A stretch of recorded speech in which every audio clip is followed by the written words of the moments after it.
tell me at the back. He's shaking his head, so as far as we know, there aren't going to be any interruptions.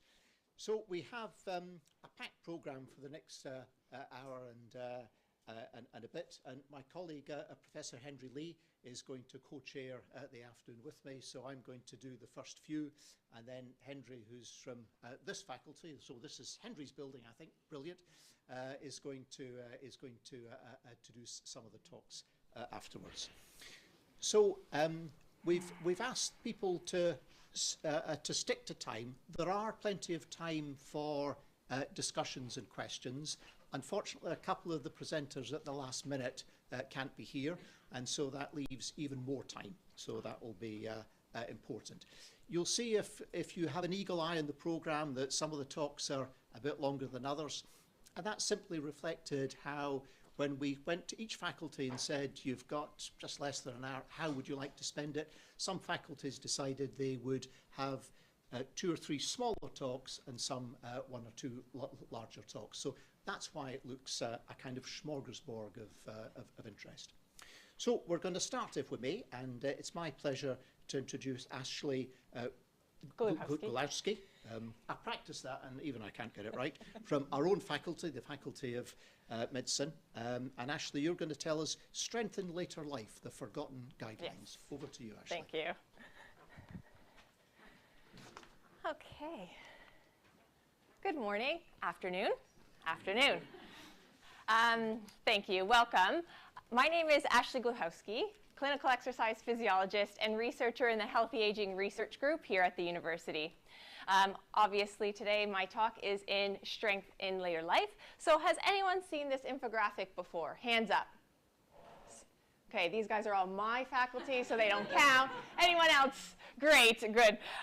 These are the Chief Medical Officer's physical activity guidelines. So they encompass an aerobic component, drawing attention to minimizing your sedentary time during the day, and specifically for older adults to improve their balance. Educated guesses on what's missing? Strength. Hey, excellent. Yeah, so this bit in the middle is our strength guidelines. So looking more closely at the strength guidelines. So again, these are the UK's Chief Medical Officer's strength guidelines. And what they tell us, so everyone from age 19 and above, to build strength on at least 2 days a week, to keep bones, muscles, and joints strong. And they give some examples. So going to the gym, performing yoga, or carrying heavy bags. Does anyone know where these come from, these guidelines? Has anybody seen them before? Silence. This is exactly why I research this stuff. Okay, so these ones are the World Health Organization guidelines. So they contain 2 very important differences when we compare them to the UK's guidelines. Anybody with eagle eyes, can you tell me a difference that you see between the UK and the World Health Organization? Yes, great. So they include all major muscle groups, okay? So in order to do strength training according to the World Health Organization, you have to use all your major muscles. Any other difference? I think we say 3 days a week. We say at least 2. These ones also, 2 or more. Last one. Intensity. You got it, great. You must work at a moderate or greater intensity to meet these guidelines, okay? So these are 2 very important differences. We don't include these. So given that, the UK has mentioned carrying heavy bags. Who here struggles to carry bags from their car into their kitchen and is so out of breath by the time that they do so? Yeah, so that's not going to be strength training for you according to the World Health Organization, okay? So really, you do need to have that intensity, and you do need to work all your major muscle groups. So why do I bang on about strength training? Okay, so strength training is so important, not just in later life, but throughout the entire lifespan. And this is why. So if you see this blue figure here, this figure represents somebody who has been strength training their entire life, okay? And so they have built up quite a bit of strength. On the other hand, this red figure, this low line represents somebody who has been sedentary, hasn't participated in effective strength training, and therefore they have hit this threshold. This is this disability threshold. So if you don't have enough strength, then you eventually lose your independence. So you're no longer able to do the things that you want to do daily because you have lost the strength to do so. So those are the two extremes. This green figure, if you see, they have had the same trajectory, so they've been also sedentary for most of their life. But hey, realize strength training is so important and started to perform that. And what happened is they have now, instead of being on this trajectory to be disabled, they have now put themselves further away from that disability threshold. So the earlier you do that, the further you put yourself. So every time you participate in evidence-based strength training, you put yourself further and further from that disability that will happen when you age. Another way to visualize this is the UK has a age right now, lifespan of about 81. But most people on average will start to see a functional decline and poor health as early as 60 on average. So we spend those last 20 years in poor health. Optimally, we want to live in this area, this light blue area, for as long as possible. And this is called the disability-free lifespan. So we really want to minimize or compress this time that we spend in poor health, pushing it as far, far away as we possibly can into later life, okay?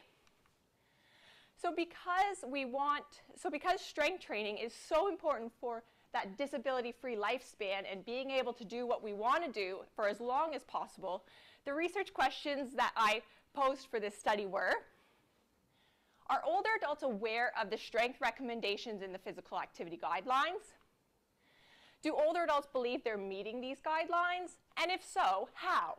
So what activities are they using for these guidelines? So I spoke to older adults online via one-on-one interviews.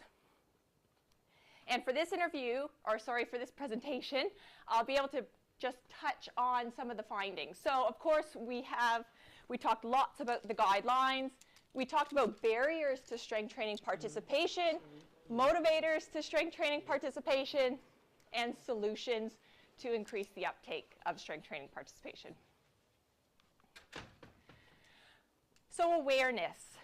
I asked older adults, first of all, had they heard about these strength training guidelines? Nobody had. And then I showed them this and what they had to say. I honestly can't say that I ever recall seeing that. The answer is probably no. No, I haven't come across these. Bearing in mind, these have been published since 2011, so over a decade. So then I asked them, so looking at this, do you believe that you're meeting this? How do you believe that you're meeting these guidelines? And we have answers like this. I'm more than meeting them because I do masses of walking, which is a muscle strengthening thing. So we know that actually walking is not a muscle strengthening thing. Then we have responses like, certainly, the hydrotherapy I do, the cycling, yes, the walking, all yes. So we have people thinking that some of their activities are strength training, and in fact, they are actually not. So these activities do not build strength. Some other participants said, I'm not as disciplined over that as the other physical activities I do. So just admitting I usually do more aerobic activities, balance activities, but not much strength. Some just said no.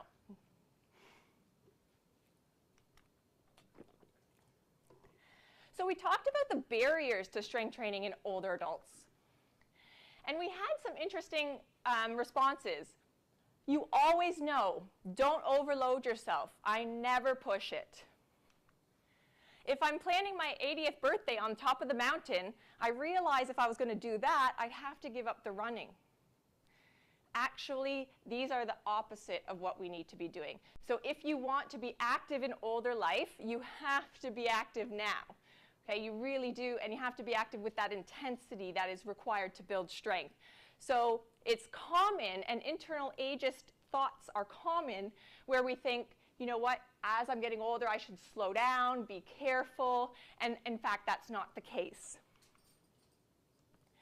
But motivators to strength training participation.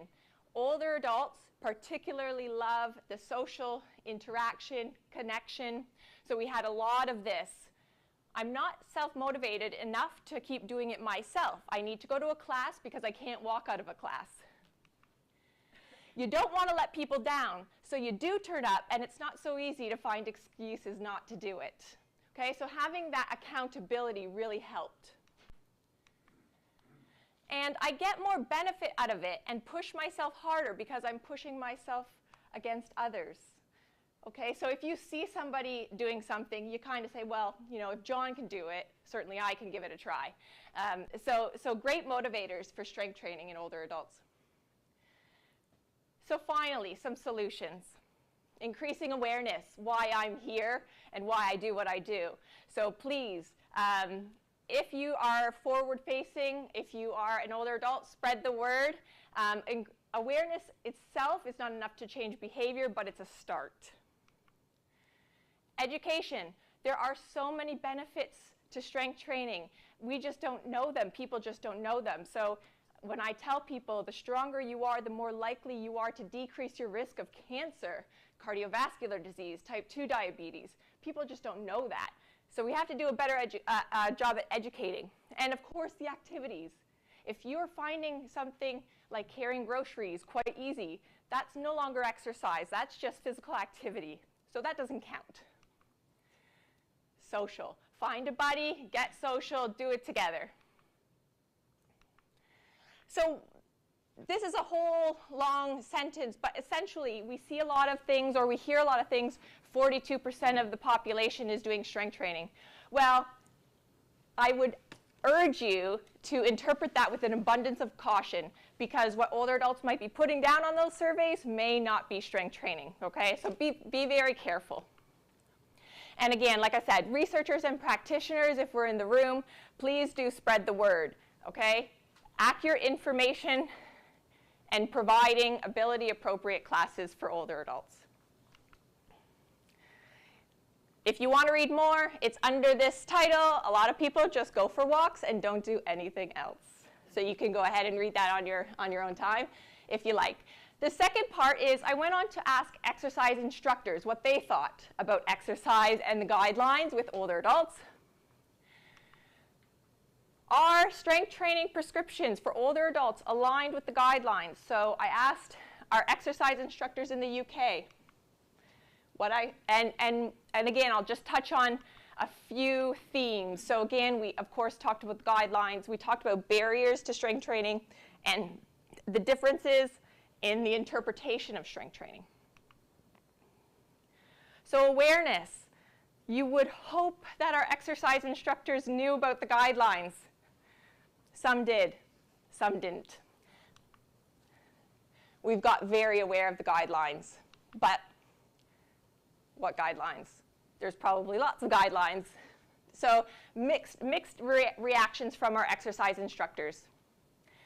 I asked them, okay, well, where do you get your knowledge? So how do you know how to prescribe strength training to your older adult clients? Twitter. I design it myself. Well, it wouldn't necessarily have an evidence base because I just don't know of any. So this raises concerns that our older adults who are even trying to build up their strength by going to a personal trainer, by going to an exercise instructor, maybe aren't getting the best prescription possible. So I asked them, okay, here are the guidelines. Do you implement those at least? Do you do something with them? No, not one. I don't use any kind of guidelines. And there's no real thought of prescription.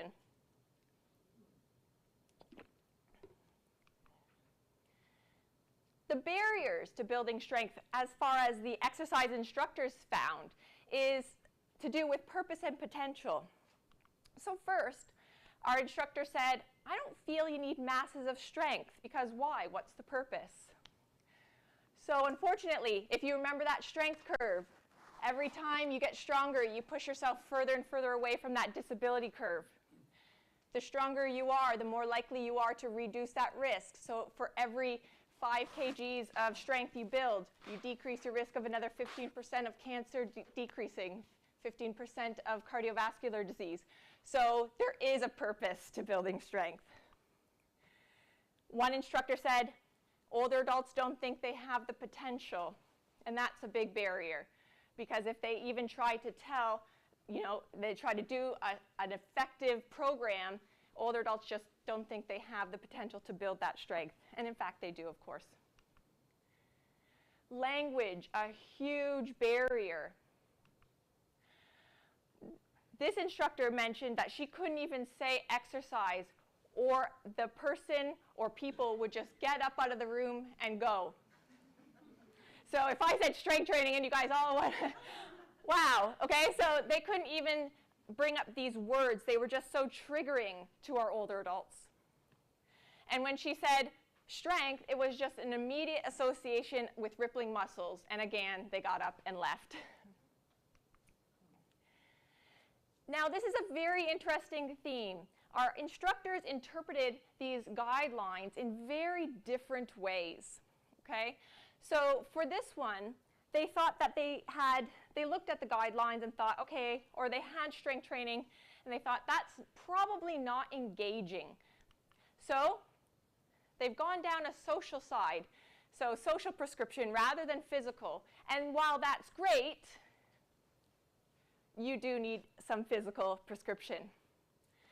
This one said, I completely stepped away from gyms. I do walk and talk programs. Okay, so basically instructors are saying, you know what, strength training doesn't sell, or it's not engaging enough, and so I do other things. Again, misconceptions. Like we talked about with older adults, there are really a number of misconceptions when it comes to strength training. So this instructor said, we do sit-down marching, and we increase our strength that way. And that will never increase strength. They come and sit down in a chair and watch us. So this was a gardening program. So again, not strength prescription.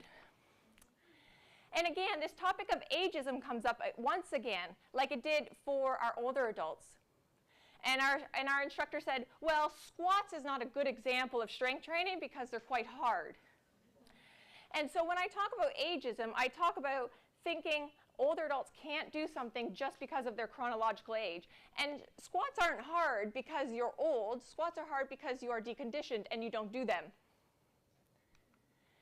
I am not going to prescribe strength training because it's quite hard on the joints.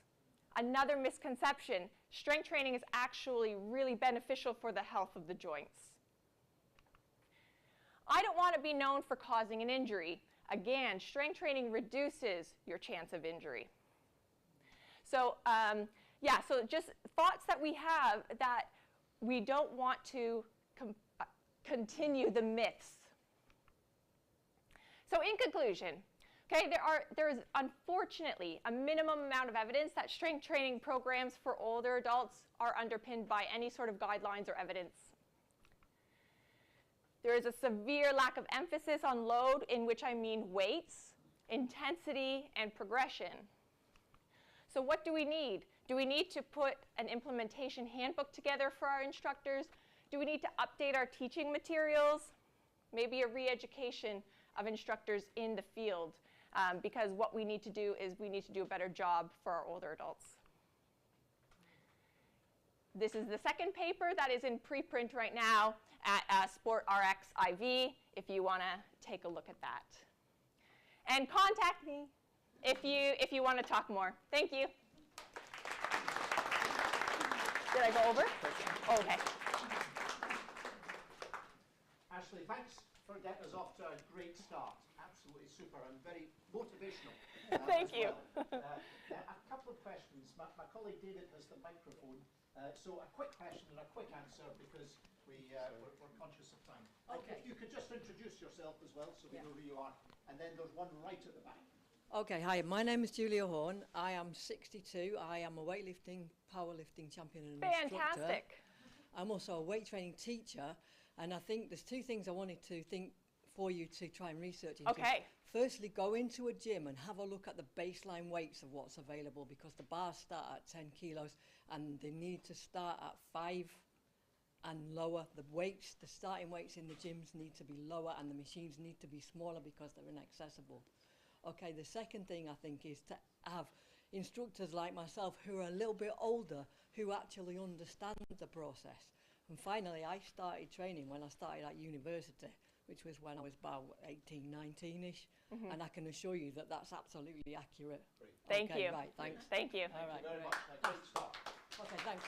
Next person. Thank you. Ashley, does it count? When I'm at the gym, I don't do anything, but I hang out by the weights when the guys are doing it. Hopefully it'll come in by osmosis. Not, yeah.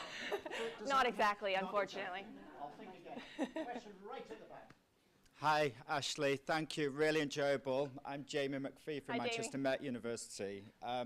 You've done a really good job of telling us that not many older people conduct strength training, and even that the instructors aren't really aware of what type of activities would be strengthening. So I wondered maybe you could just very briefly tell us what does count as strength training? What should people be doing? Yeah, so, yes. So anything that is harder than what you do. So if I'm being told to give you the briefest, briefest answer. So for anybody, if it's something that increases your effort, okay? So if you were as deconditioned in the fact that you didn't get out of a house, yes, in that case, carrying your groceries to and from would be something that could build strength. But we really do need to put effort and mechanical tension onto our muscles. So we do need to feel and use those weights that I think Julia mentioned. Yeah, starting light and moving up. But yeah, it does need to be something that challenges us. Great, thanks very much indeed. Final question from Janet. If you could introduce yourself. Yeah, Janet Lord, University of Birmingham. So a quick comeback for Julian. We've actually got weights in the QE in Birmingham that start really low, designed by a company called Minolta for older adults to get them going. But yeah, what do you think is the role of the GP? Ah, great Because question. I've certainly, great question. in my research, come across quite a lot of barriers there. Yes. And we've now got a week of exercise as medicine at Birmingham in the MBCHB to overcome this barrier that, you know, you shouldn't be doing exercise, take it easy. Yes, I know, terrible. Ideally, I would love a clinical exercise physiologist in each GPs. And you know what? Because they are so burdened with all type of other stuff that they need to cure and treat. And we are really there for prevention. So I'd love if in a GP they could just say, you know what, if you want to talk to somebody for exercise referral, here she is. Because they don't feel confident, they don't have the knowledge, they are not educated in these things. So I do feel their pain that they're there for 5 minutes and they've got to solve and treat the thing that the person is there for. But ideally, more clinical exercise physiologists out there working together with GPs to get more people into the exercise referral and get them doing strength training. Great, a great idea. I remember Jo Brand, the comedian, tells a joke. She said, I went to my doctor and he said I should take up an activity that makes me breathless two or three times a week. So she says, I've started smoking. Oh, that's terrible. Say that's not policy. Oh, I forgot to say at the beginning as well, this has been live streamed and so I hope that's okay. So we're all right. Ashley, thank you. Thank you. For getting the box. So next talk, Elaine Dewhurst and Sarah Campbell from Humanities are going to talk about uncertain futures about inequality in art and research.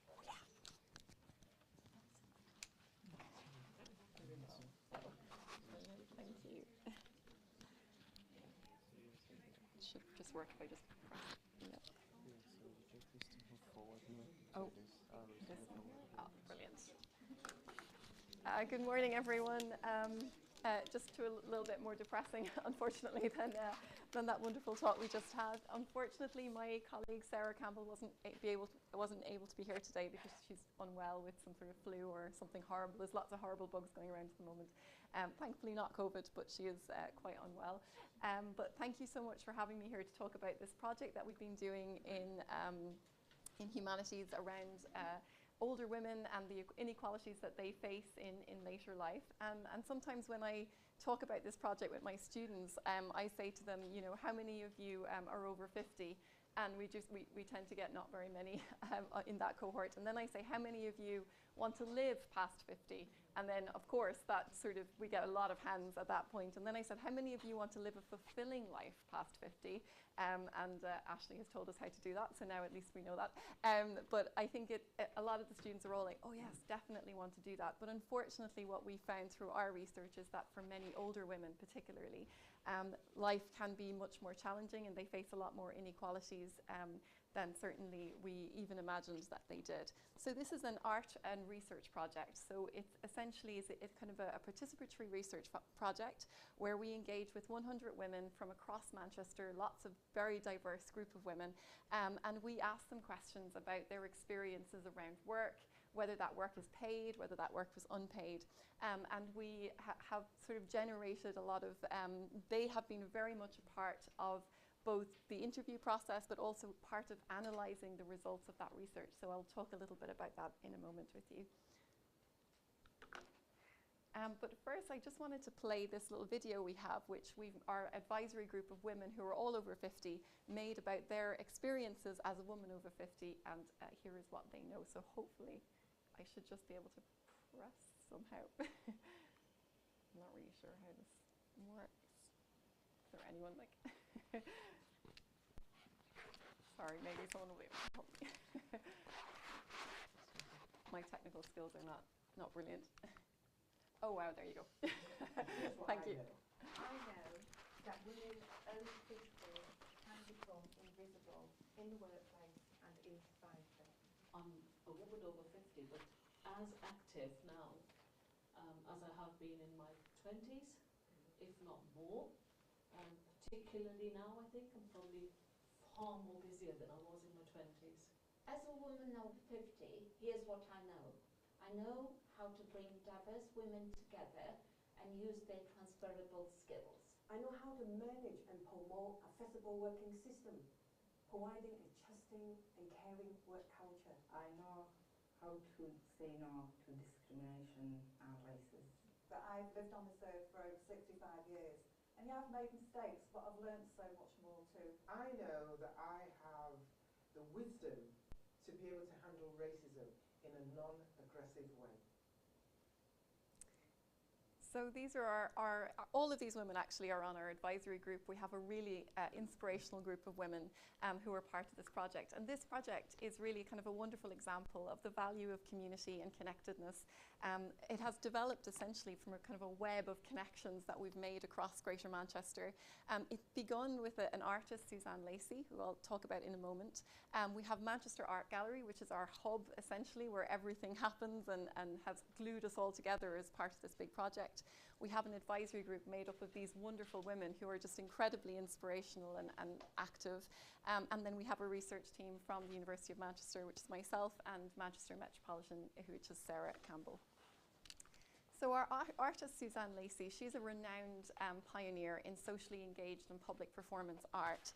And she tackles essentially she's an American artist, and she has tackled lots of difficult issues with a view to making social change. And I think all of us, when we first met Suzanne, and she doesn't mind me saying this, when we first met her, we honestly didn't know what she was talking about, because she had lots of ideas, and we were sort of like, we weren't really sure, because for a lot of us, art is, we just was like, oh, we're going to do something on the wall, we're going to paint a picture, or we're going to make something. And she was talking in sort of very abstract terms about bringing women together in communities and webs, and we were sort of very confused by what that all would mean. But as the project has evolved, we've realized actually she had this incredible idea in her head, and it is all sort of working in this sort of connected way. Manchester Art Gallery is has been the sort of the central hub where everything has happened as part of this art and research project. They have designed and developed and housed the installation. There is still currently an installation at Manchester Art Gallery. We're on phase 2 now of our project. And they have established a programme of action around the project as well. So essentially what we did at Manchester Art Gallery, so what was this thing that we produced in the end, we live performance interviewed all the 100 women in the gallery. So we brought all of these 100 women to the gallery. We sat them in a booth which we created, which was soundproofed. People could walk by and watch us interviewing, but they couldn't hear what we were saying. And then once we had interviewed all these women as part of this live performance piece, we anonymized all of their transcripts and we displayed them in the gallery. And you can go and they're still on display in the gallery, so you can go and read all the transcripts and hear what these women have to say. So it was very much part of bringing people to the gallery. But what was a really amazing part of the project was bringing women to the gallery who never ever would have set foot in there in the first place. So one of the women who we interviewed said that, for me, an art gallery was an art gallery for the elite, not for me. It really introduced me, not just me, but the women we worked with. They are given an opportunity to exposure, to buildings, to space that we thought was for the elite, but now they've introduced that space where we feel genuinely welcomed, and we're being told it's not just for us, it's for you. So it's about the idea of social inclusion as part of the project as well. We have an incredible advisory group who you've just heard from. They're women over 50 from various groups across Manchester. We met on Zoom from 2019 onwards. We met weekly on Zoom because obviously the pandemic hit, so we had we called it the COVID plus effect. It gave us a chance to meet in the evenings when all the kids were in bed and all the other things, that the jobs had been done. And we met weekly, developed this incredible connections, and now we continue to meet monthly on Zoom and in person when we can. And then obviously we have the research team, which is made up of myself and Sarah mainly as the research leads, but it is a participatory research project. So all of the research is done with a research team from the women on the advisory group as well. So they're a very, very core part of conducting the research. And together, the women on the advisory group and ourselves, we developed this matrix, which is painted onto the wall in the art gallery. So if you go in, you'll be able to see this. This was looking at sort of what are the inequalities facing older women in Greater Manchester. And we came up with a sort of, in the centre, the sort of the inequalities, the general inequalities that we thought women faced around race, migration, gender, disability, age, obviously being an important one. But also all these other sort of things that influenced and impacted on women's lives, such as isolation, COVID, financial instability, changes in pension ages, caring responsibilities, so all these other factors which influenced us as well. So just to give you an overview, I think, of the 100 women that we interviewed, and you can go see them in the gallery, as I've said already. The age profile was quite diverse, so 50s, 60s, 70s were the main profile of our women. A sort of an equal spread between those who were in work and those who were retired, but obviously some still seeking work.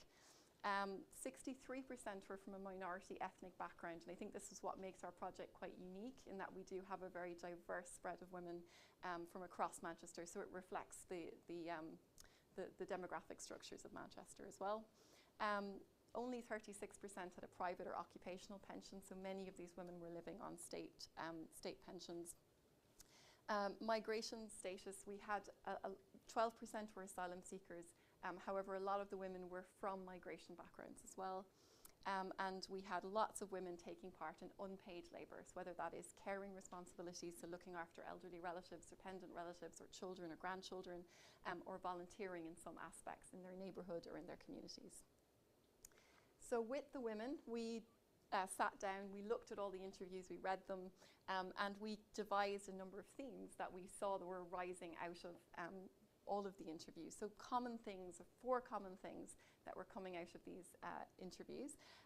What we found was that many of the women were talking about that different types of circumstances influenced their decision making, whether that was the culture that they came from.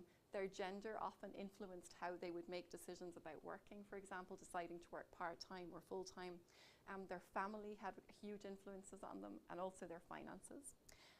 We found that some women said that, or most women said that they had different choices and opportunities in lives which impacted on their situations. And most of the time it was to do more with the lack of choice or lack of opportunity for women that they mentioned. So things like menopause, migration, housing, so whether they had a mortgage or whether they had to rent properties, for example.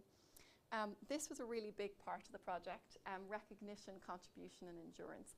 All of the women, all 100 of them, without fail, mentioned all of the wonderful skills, experiences, contributions they were making. All of them were volunteering in their neighborhoods, looking after children, grandchildren, taking care of relatives. There was always, women were contributing so much, and a lot of it, or many of them, felt very undervalued in that. And then finally, which is the one I'm going to focus on today, is inequalities and exclusion. So again, a very, very large proportion of our women referred to the fact that they felt excluded or they felt that they had been discriminated in some way on a number of grounds.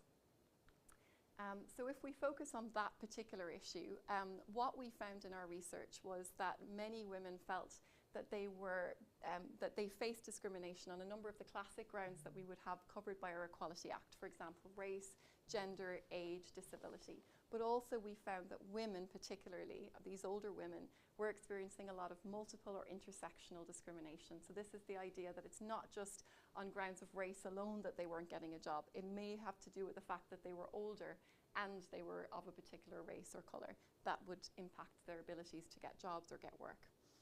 But also we found that there were a number of structural inequalities which was creating social exclusion for a lot of these women. So things like language ability, their migration status, and a lot of women got stuck in what we described as the volunteering trap. So women started volunteering and then got stuck in that and weren't able to move into paid employment. So if we look at inequalities first, so the different types, I'm just going to give you some examples of the things that women were telling us. So an age, a good classic example of the age one was a woman who said that she wanted to earn some extra money for Christmas, so she decided that she was going to go work in a department store in Manchester. But when she went into the department store to work, and she'd been doing this type of work for years, so she was very skilled in what she did, they basically told her, actually, we're not going to put you in that front of house area, you need to work over here. They said, can you be the mumsy one? You know, the one that will serve the old ladies and that, and you can talk to them. And she said, I felt like the old bird on the side. So she sort of pushed aside because of her age, essentially. Race was one that came up a lot as an issue. So again, this is MICRA. So she was a nurse, and she was a fully qualified nurse, came to the UK, got a job in a care home, but she felt constantly undermined by her colleagues. So she said the other carers, because they are white, they want to tell me what to do with my patients. If I tell them what to do, another nurse might tell me that she's been there for years and she knows better. They really, really undermine your intelligence and your understanding. I don't deserve that kind of treatment because I'm just trying my best and just a human being, just like anyone else. But whatever goes wrong, they find a black person to blame for it. And that was her feeling around, you know, and this experience was not uncommon. This was one that we saw time and time again in the interviews. And then just to give an example of kind of intersectional discrimination. So this was a Delara who was a migrant. She'd been trying to get work for a very, very long time, was really struggling to do so. And again, that's not an uncommon story for lots of our migrant women. So she went along to sort of a recruitment exercise where she was asked to sort flowers into different containers. And the people who could do it the fastest or the best essentially were the ones who were going to get the job. And she said she worked incredibly hard, but she's a very diligent person. So she said, I was really trying to get them all into the right slot so that they couldn't come back and say that I put them into the wrong slot. But unfortunately, they ended up essentially telling her that she was very lazy because she did it very slow. She also had she said she has nerve damage on one finger. And she said they didn't take any of that into account. They didn't take into account that all the other people there were 18 years of age or less, and she was over 50. She had a nerve damage in her finger, and she just said, they just basically came up to me and said, you're a very lazy person, you're not going to get this job. So again, we have a sort of an example there of that kind of intersectional discrimination where it's not necessarily her age or her disability, it's that combination of the two together that she was discriminated on. And then in terms of social inequalities and social exclusion, what we've been finding is that there's three sort of main areas where the women that we spoke to at least said that they found that they were being excluded because of these issues. The first was the migration system that we have. Currently, the migration system, particularly for asylum seekers, is they can get stuck in a legal limbo, essentially. So they come to the UK, they make an application for asylum, but that process can take almost 5 years to complete. During that time, they can't work, they can't take part in any sort of, it's just a very kind of socially excluded system. They often don't have the language. They can't, a lot of them do try to volunteer, but it's a very sort of, it's in areas where they're not skilled. So lots of people work in kitchens, for example, volunteering, but they can't actually work to make money. And a lot of them feel that their physical and mental health declines during this period. And then when they come out of that, they're not able to find work because they've been 5 years out of the labour market. They're 5 years older than they were when they started. And particularly for older women who claim asylum later in life, that is obviously very exclusionary. So Mari, who's 67, she said those 5 years were very, very difficult because they don't allow to work, just voluntary. No college, no job, no anything. When you can't go to any job, the first thing you think you're not useful, you're not able to do anything, and this feeling is very bad. Support services were the other thing that we found where the systems were unfortunately kind of excluding women. So even though the support systems are supposed to be there to help people, we found that actually it had an exclusionary effect in some circumstances because women felt that they were being, when they went to a job centre to get a job, they were being pushed to take any job rather than being sort of supported into a job that was useful to them and to use their skills that they had. So Kara Sawan talks about the job centre pushing her constantly to take particular jobs, but then also the problems around universal credit and the fact that you can't work over so many hours, otherwise you start losing your universal credit, so people are not incentivised to work in that way. And then another issue we found was around volunteering. So what we found was that lots of women volunteer, and lots of people volunteer because they want to, which is wonderful, but lots of people volunteer because they feel they have to. So job centres push people into volunteering, and lots of women say that they see this as a way into the employment market. It should be, but it isn't. What we found was that lots of women, older women are volunteering, but they're not able to convert that into a full-paying job. So Kesrawan, who also spoke about the job centres, she said that she's worked as a volunteer in a particular department in Manchester for a number of years. She applied for her job that she was doing as a volunteer. She applied for that job in a paid capacity 5 times, but she didn't get it. And then 15 times further, she applied for other jobs within the same department, which were advertised. She had the experience, the qualification, the skills. She still didn't get that job. And she felt that that was because they now viewed her as a volunteer and not somebody who was to be taken seriously for that particular role. But what's amazing about these women is that despite all of the things that they suffer and that they've been through in their lives, they have this incredible endurance. Felicity, she said, you know, it is what it is. We all get there, don't we, in the end, and most of us come out smiling. And they want action as well. So these women were not going to let Sarah and I, who were doing the research, we couldn't sit down for a minute. We just have to keep going. So they have constant plans for what they want to do with this research. Femme Capable, who is one of our amazing women who has been through, she's had an incredible life, but she said she will not give up. I will carry on their journey to empower other women and to encourage them. And this brings us to our policy action points that we're now working on with the women to try and activate some of these. They're very keen that women who are younger than them don't suffer the same inequalities that they do. So they're very, very keen to make interventions, not just in older life, but also at specific points during people's working lives. So when women are making decisions to take maternity leave, for example, that they think about the impact that might have on their future pensions, etc. So they're very keen to work on that, and we've had discussions with different organisations like the DWP around issues around, because of the push towards self-employment now, for example, for younger women, we need to have auto-enrollment pensions, for example, for those particular types of women. So these types of interventions are things we're working on. Raising awareness obviously comes naturally with that, but as Ashley so nicely put it, awareness is not very good. It is useful, but it's only a starting point in the whole process. And we are looking about eliminating gaps in protection. So as a lawyer, I'll be looking at sort of the laws around the Equality Act, our pension laws, our migration laws, and how they socially exclude people. We're looking at user-focused policy development and service provision as well. But really, one of the key areas we want to focus on is the role of employers, because we think employers are actually a very key part of this particular process.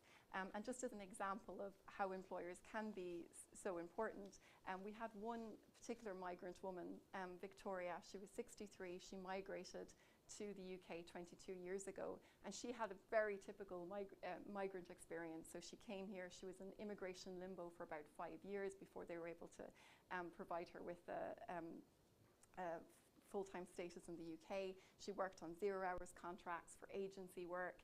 She had a very fragmented working life due to illness, children, etc. So she was a very typical, everything that could go wrong went wrong for Victoria.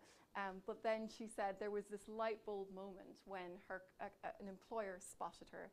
She went to work as an agency worker for this employer. They said, she's really good, we want to hire you. And they hired her. And she said in her interview, she said it was such a relief to be acknowledged and to have someone appreciate you. They are different, and that when she means they, she means her employer. They have given me an opportunity, and from what I have experienced right from the interview itself, they don't treat me like I am different. So a real sort of proactive employer who is taking equality seriously. So I'm going to leave you on the happy note, even though that was a little bit on the depressing side. Thank you. Thank you.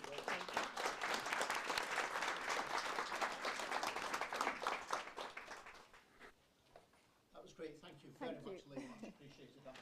I'm glad you mentioned you were a lawyer, so I need to be careful about that's okay. Yeah, you're all good. Any quick questions? I'm conscious of time. We've got a lot to go through. Very, very detailed stories. Sorry. And you know, we see this in my field in medicine. Stories are so powerful, and it's very interesting to see those stories coming forward. Well, if there's no questions, that's fine. But you'll be around a little bit, I hope. Yes, hopefully. Yeah. Thank you. Thank you very much. Now, people called Sarah are dropping like flies, so unfortunately Sarah Clinch can't be here, who is our next speaker, but it means that we've got plenty of time. So it's a pleasure to introduce Abigail Langton, who's going to give us a couple of perspectives on skin aging.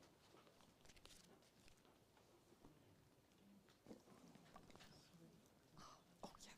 Yes, you do.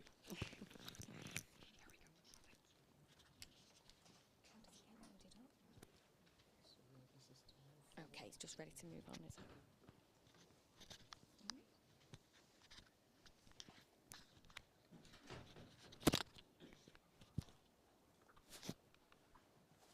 Okay, so thank you for inviting me this afternoon.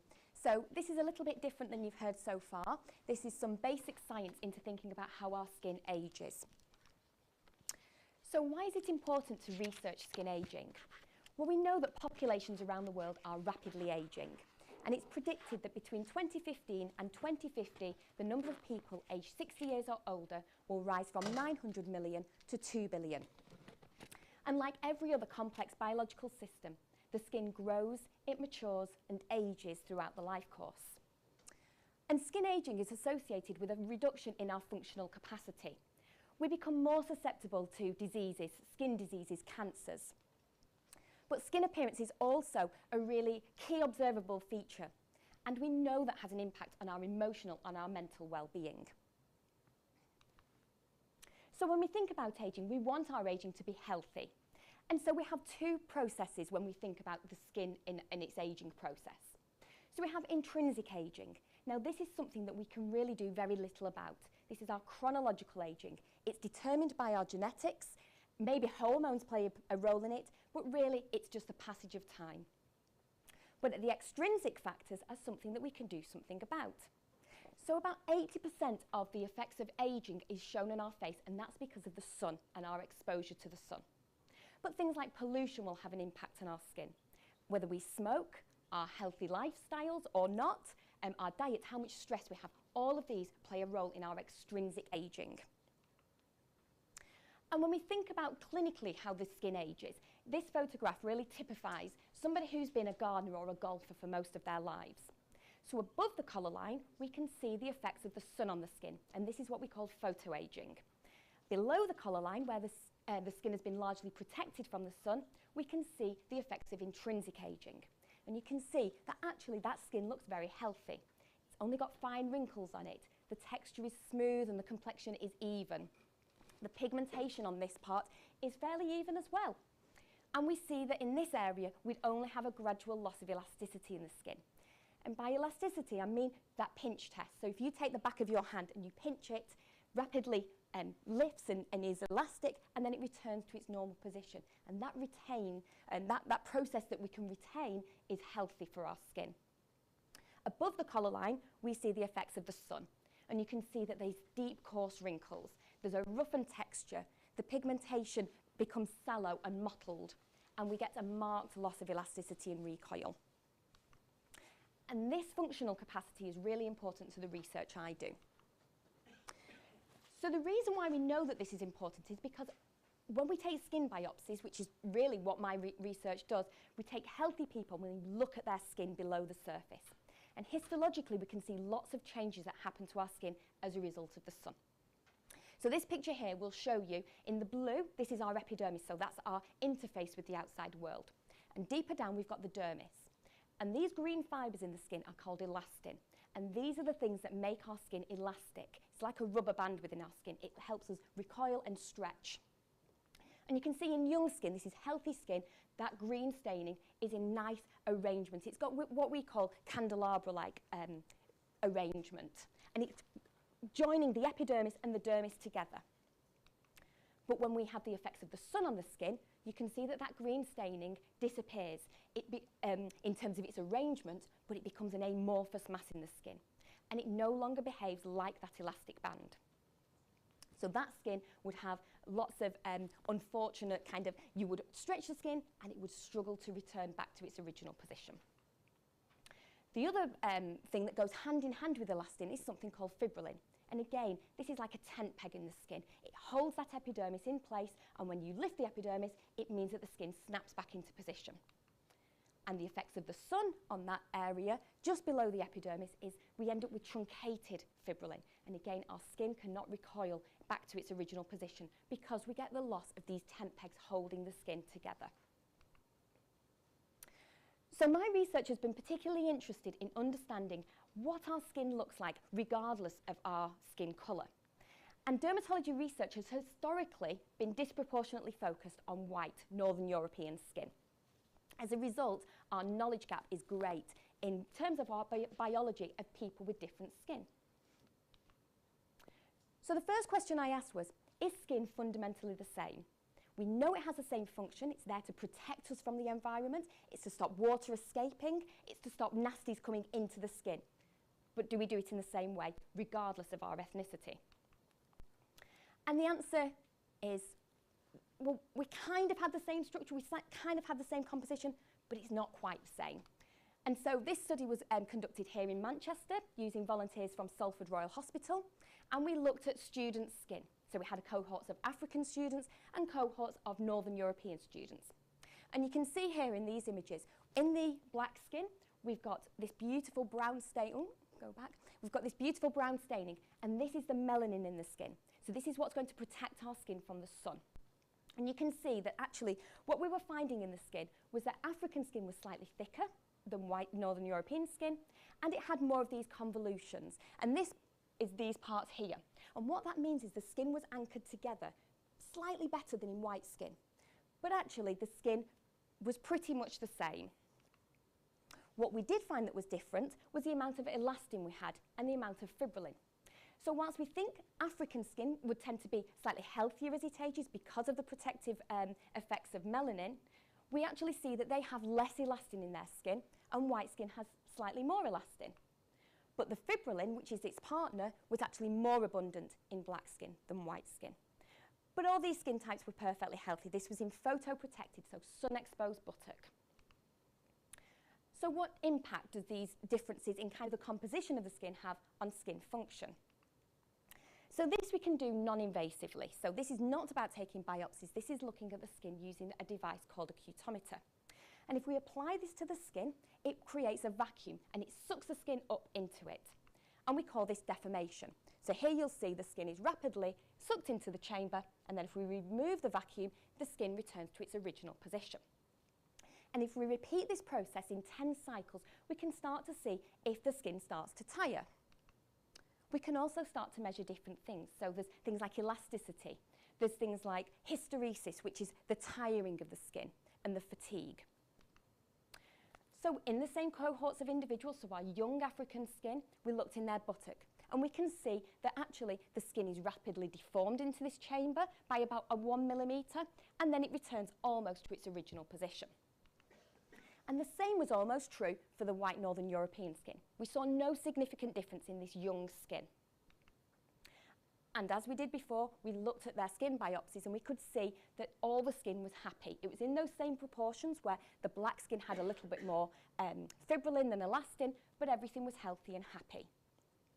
What we did see, though, is that in the forearm, we were looking at slightly different deformation curves just because the thickness of the skin is different. But black skin, again, behaved really well. There was no tiring over those 10 cycles. But in what we thought was a largely healthy white population, people who were aged 18 to 25, we could start to see that in their forearm skin, we had a decline in their function. So the skin wasn't able to be stretched as much, and it couldn't return to its normal position again after these 10 cycles. These individuals showed no signs of clinical aging. They were 18 to 25 years, but their skin had started to be damaged by the sun. So we could see now that we were seeing differences in the function of the skin. And actually, we could see histologically in those skin biopsies, there was now a difference. So our African skin was happy, the elastin was in the normal position, fibrillin was in the normal position, but the elastin in the white skin was starting to become amorphous. It was truncated at the epidermis. It wasn't forming those connections, and even the fibrillin there was starting to be damaged. We're no longer seeing those connections, and this was having an impact on the structure and the function now of the skin. And when we looked at this as a collective, we can see that we had a group where we had young African buttock, young African forearm, and young white buttock that grouped together where everything was happy and healthy, and we were now seeing a difference in the Northern European forearm. Clinically, it looked healthy. Functionally and histologically, there was showing a decline, even at 25 years old. So that's in young skin. What about in aged skin? Well, again, as I said, disproportionately, all the research happens in white skin. And that's probably because it's so much more noticeable, the effects of ageing and indeed UV-induced sun damage on white skin. So we decided to do a similar study, but this time using a collaboration we had at Johns Hopkins in Baltimore in the States. So the population there is largely black, and they were very willing to take part in these studies. So again, we did non-invasive testing and then took biopsies and looked at the function of the skin. So this is comparing now black buttock skin and black from young people and from old people. And by old, we mean over 70 years old. So the functional capacity of the young buttock skin, perfectly healthy and happy. It was returning back to its normal position, nice and elastic. And actually, largely we could see that in the intrinsically aged, so this was the buttock skin of our older individuals, again, the skin was pretty happy and healthy. What we did start to see is that there was fatigue setting in. So over these 10 cycles, you can see the red line is starting to increase. We can see that it's tiring as we do these repetitive cycles, but it's pretty healthy. When we looked at the forearm, we can see again our black skin, young, healthy, happy at those photo-exposed sites. But this time we could see that there was an effect here in the aged skin. We could see that now we had less elasticity, there was tiring of the system. It certainly wasn't returning back to its original position. But in all, to look at it, it looked fairly healthy. When we look below the surface of the skin, this is our normal situation in young black skin. We've got the buttock and the forearm, lots of interdigitations in that epidermis, lots of mechanical strength. But when we saw the old intrinsically aged buttock, we could see that those interdigitations were now reduced. That mechanical strength between the epidermis and the dermis was starting to be diminished. And actually in the forearm skin, we can see it was virtually flattened. So you can imagine now how shear stress, tears in the skin start to happen as you get older, because we've got this flattening of the epidermis. The elastin situation, as we saw before, beautifully arranged, nice and abundant in young skin. We don't see a difference in abundance in the intrinsically aged skin, but it's starting to change how it's organised. You can see it's not kind of sitting between the epidermis and the dermis, pulling that connection together. And certainly by the time we get to the forearm, which was being chronically aged, that elastin is starting to be truncated. You can see how it wouldn't be able to stretch like your rubber band. But we don't see that amorphous mass that we were seeing in white skin. Solar elastosis isn't there. It's pretty much truncated and sparse in black skin. And then the same with fibrillin. We're seeing that in our young situation, we've got lots of nice arrangements of fibrillin. We're seeing a truncation of that in our old intrinsically aged buttock. And we're seeing a diminishment of this staining again in the forearm. So there's certainly something happening histologically. There's something that's happening functionally in the black aged skin. So we can see that intrinsically aged skin is less resilient, it's less elastic than young skin, and it's characterised by loss of the retiridges, this loss of connectivity between the epidermis and the dermis caused by fibrillin-rich microfibrils.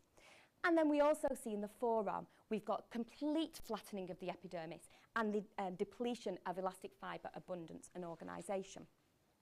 And when we plot these factors again, you can see that one portion sticks out here. We've got the region where we've flattened our epidermis. We've lost those connectivity between the fibrillin-rich microfibrils, and we've lost biomechanical function. And what you might be able to recognise here is what I showed you a little bit earlier, that we've got a situation similar to that we saw in the white skin. The only difference here is about a 40 to 50 year age gap. So our white individuals will be showing this kind of functional decline by about 25 years old, and our black individuals here are more like 70 to 75 years old. So just to conclude, we can see that in skin of colour, despite the photoprotective properties of melanin, we do still see the effects of sun exposure on the skin. And that affects both the histology and the functional role of the skin. Skin ageing, though, at sun-exposed sites proceeds at a slower rate in black skin than white skin. However, we would still say it's important to think about using multimodal photoprotection for all, regardless of skin type. It doesn't have to be always a high SPF, but you ought to think about wearing a hat, wearing protective clothing. Just like to finish by thanking all the volunteers, our collaborators at Johns Hopkins School of Medicine. Thank you.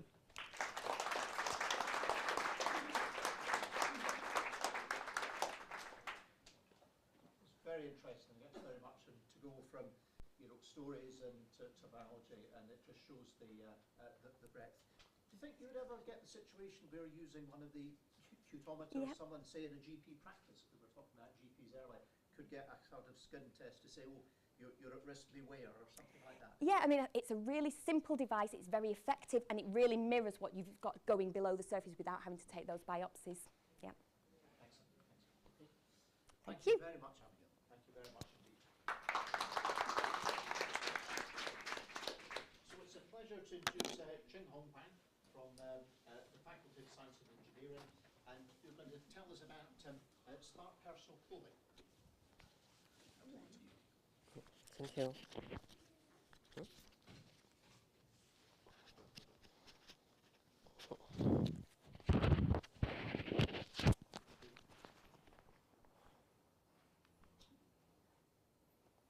So, hello everyone. My name is Ching Hong Huang, and I'm the PhD student from Department of Materials, and this is my supervisor, Professor Henry Ely. So, hope my brief presentation will not let you fall asleep. So, my research project is quite related to the pandemic. So, as you can see, smart personal protective clothing for infection control. So, as we all know, until now, the pandemic has resulted in a huge disaster all over the world. And so, during the pandemic, the importance of the PPE has been highlighted. And so for example, your mask, your medical staff clothing, your face shield, your gloves, etc. And to prepare better for next possible pandemics, for my personal speaking, I don't like the next one. So this project aims to make a comfortable, reusable personal protective clothing, and which has antimicrobial ability and has some smart sensor, could do some spatial detection. And this research is mainly related to biomedicine, electrochemistry, textile, and apparel. So, yeah, my personal protective clothing is not a very fashion or beautiful one. It's a medical one, sorry. It will make you look wearing very beautiful. So, firstly, this will integrate a virus biosensor designed by ourselves, which can detect the target virus, and will not detect some virus which we don't expect to detect. For example, if we want to detect COVID-19, you will not detect the H1N1 or any others, or just like a simple flu, to let you receive the information that, oh, you get a virus, you get a virus, you get a virus. No, just COVID-19.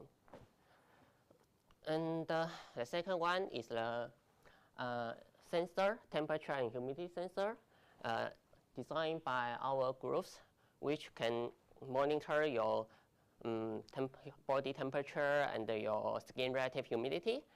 And you may look like this sensor will quite, you didn't see before.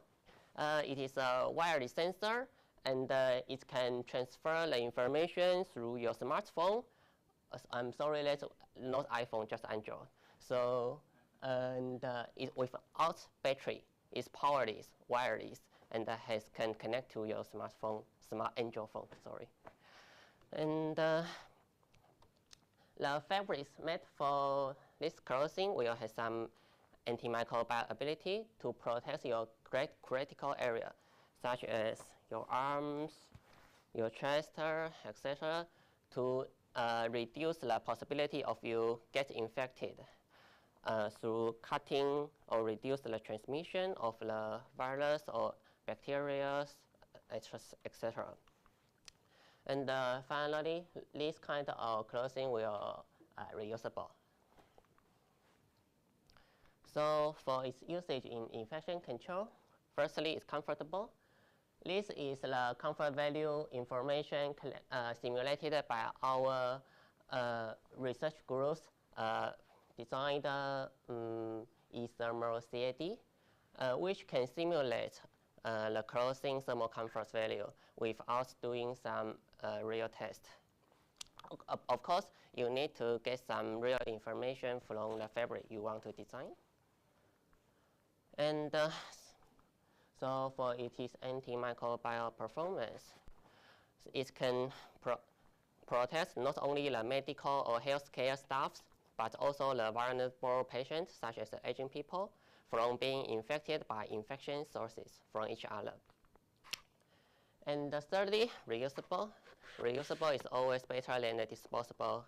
Can save energy, can save water, can save the materials, reduce the greenhouse effect, and so quite environmental friendly and economical friendly.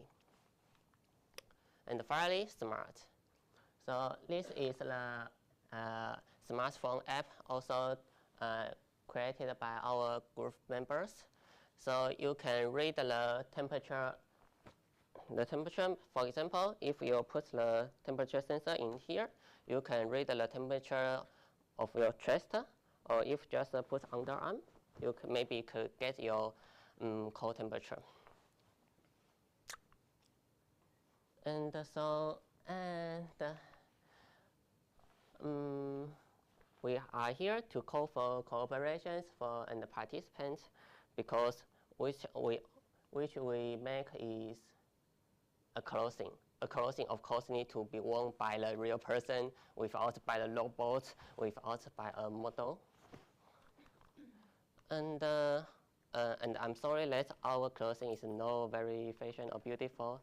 So this is not for a beautiful test, but for a scientific test to help us to collect some real data, such as the temperature and the relative humidity, and to validate our design is quite good and could get accurate results. And we also want to collect some ECG data. This is for do some calculation to verify that our clothing is quite comfortable. And so this test we are doing in the University of Manchester, and the experiment are our groups. So we are here to call for the participants and the cooperations, maybe to who want to take part in. So that's all. Thank you. Thank you. Yeah. Have anyone has questions? Yeah. Thanks very much indeed. So they can be they don't necessarily need to look smart, but with all the other things, I'm sure that looking smart is possible. We've got a question here. Could you just wait for the microphone? It'll appear just in a minute, and if you could say who you are, so we. Thank you. I just wondered. Could you say who you are? Oh, my name's Leslie Everett. I think the microphones It's not are not working. No. Even the speakers are inaudible, and the audience. Can someone turn on the sound system? Yeah, we'll see if we get someone to do that. What Actually, if you say it, I'll try and repeat the question. Okay? Let's see what we can It's do. a very simple question. You're calling for volunteers.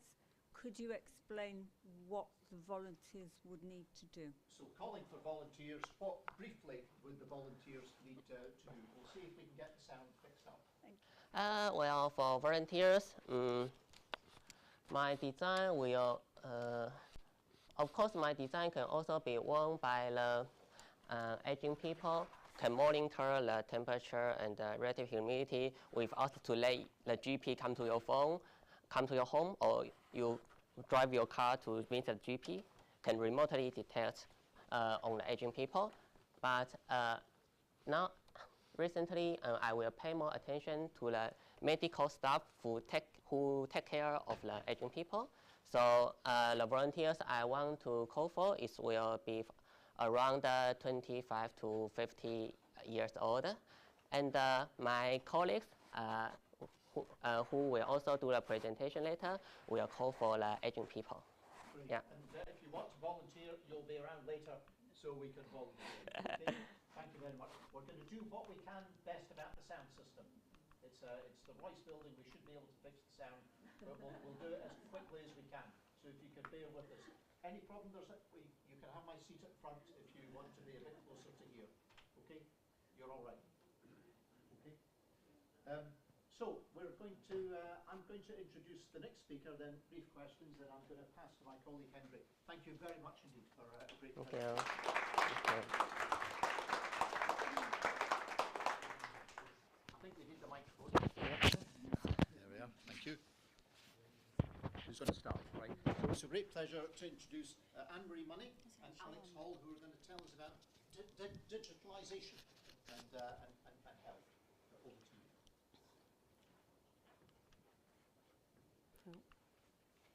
Hi everyone. Can you hear me okay? No? I'll try and shout. So Alex and I are going to tell you briefly about a number of projects that we've been working on in the area of digitalisation and older adults. In the PRU, which is the Older People and Frailty Policy Research Unit, and the ARC, which is the Applied Research Collaboration in Greater Manchester. So Alex works in the PRU and I work in the ARC, and we are part of the wider Healthy Ageing Research Group in the School of Health Sciences. Okay, so I've been at the university since 2007 and I'm currently a research fellow in the Healthy Ageing theme of the ARC, and the aim of the Healthy Ageing theme is to undertake research to enable adults in Greater Manchester to live longer, healthier lives, and I've just put my research interests there. Alex, did you want to? Yeah, so I've been at the university for just over 10 years now. As Anne-Marie said, I'm part of the Older People and Frailty Policy Research Unit. So this is a collaboration between the universities of Manchester, Newcastle and LSE. We produce research for the Department of Health and Social Care, whole range of topics relating to older people's health and care. Some of the main things that we do that I'm going to talk about today are we do evidence reviews, literature reviews, evidence summaries for the department. Okay. Okay, so I'm just going to give a little bit of context to the work that we've been doing over the last few years. As you'll know, over the last few years, there's been a shift towards digital public services, and this is a result of both national and regional policies, but also this has been made worse by the pandemic. So the impact of repeated lockdowns has, for some public services, made them transition permanently to online platforms. And obviously this is fine if you can access those online platforms, but we know that digital exclusion is an issue for a lot of people in society, and being older remains the biggest risk factor for being digitally excluded. So the lockdown did actually go some way in narrowing the digital divide for some, but this wasn't felt equally, and for the oldest old, so adults over the age of 75, the digital divide actually widened. What was I going to say next? So in Greater Manchester, there's around 1.2 million residents are estimated to be digitally excluded or digitally limited in some way. And most of these, or a large proportion of these, are people in later life. And the Mayor of Greater Manchester, when he was re-elected in 2021, announced an ambition or a commitment to get all under 25-year-olds, all disabled people, and all over 75-year-olds online. So some of the work that we're going to talk about links to the Digital Inclusion Action Network, which is aligned to the Mayor's commitment. So we've got quite a few projects that we'll try and give you just a brief overview on, and I think Alex is going to start with the first review that was undertaken in the PRU just prior to COVID. Do you want this? Oh, sorry, I'll just shout. Okay. Yeah, so these projects they sort of overlap. Some of the work, the first policy research unit review sort of fed into some of the work that Anne-Marie will talk about on the ARC, and then I will finish by talking about the current work that we're doing on the policy research unit, which is three pieces of work. Thanks. So the first review that we did on the policy research unit was back in 2019. This is what's called an umbrella review, or a review of reviews. So essentially this means that we looked at available literature reviews, and the topic we were interested in was the effects of digital technologies on older people's access to health and social care. So we wanted to know what literature reviews existed, what the evidence was in literature reviews about whether digital technologies can help support older people's access to health and care. So we looked at 7 literature reviews. There were 127 research studies across all of these reviews, and they were conducted between 2006 and 2019. So obviously this is pre-COVID time period. None of the reviews had evidence about the impact of digital technology to facilitate access, like booking appointments. There wasn't very much good quality evidence to support the idea that digital technologies can improve access to health and social care among older people. And there was some weak evidence that if we replace face-to-face delivery of some services with a digital technology, it might reduce use of hospital services. But in general, the evidence up to this point does not align particularly well with the direction of policy, which is about increasing digital use of digital technologies to support access to care.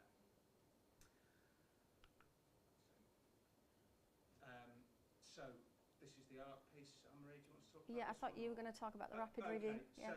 So that review on the policy research unit then fed into a piece of work we did through the ARC, which was a rapid summary of academic literature and work undertaken by various third sector organisations like the King's Fund, Centre for Ageing Better.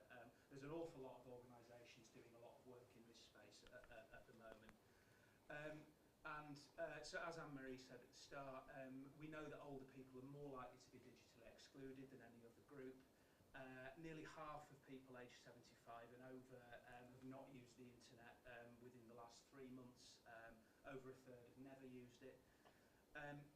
We need to help people do things that they want to do via technology, rather than focusing on the technology itself. If we're going to engage people in using technology, they have to be able to understand what the point of it is, basically. Don't focus on the shiny thing, focus on why you actually might want to use it.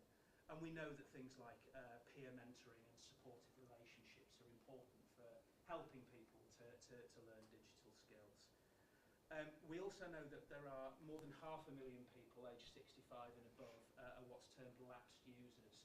So these are people who may have had digital skills and been using technologies, who for whatever reason have then stopped using digital technologies. So we need to be thinking about investing in services that enable people to maintain their skills as well as just learn new skills in the first place.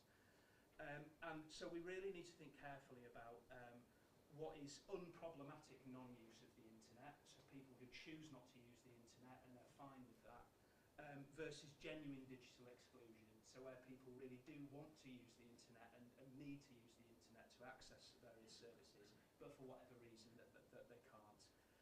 And we must always be thinking about offline, non-digital alternatives for people in all of this. You know, it's great to try and encourage people's skills and motivation to use technologies, but we've got to always be offering non-digital options for people as well. Okay, so following on from the rapid review, we did some qualitative work, some semi-structured interviews with older adults in Greater Manchester, broadly split into 2 groups. So older adults who were digitally engaged to some extent, and older adults who were not engaged and for some of them had no interest in getting online. So we completed 26 interviews, 24 with older adults over the age of 75, and some interviews with some community digital support workers. And this was just to try and understand how they were engaging with older adults, especially during COVID. So the interviews were conducted between October 2021 and February 2022, so coming out of the end of the pandemic. And they focused on understanding the barriers and the facilitators for digital participation. And the analysis of the interviews identified 6 themes that were key to understanding these issues for this group of older adults. And you can read more about that in the report online if you're interested. But just to say, current thinking around digital technology use tends to or often omits people's views who are the oldest old.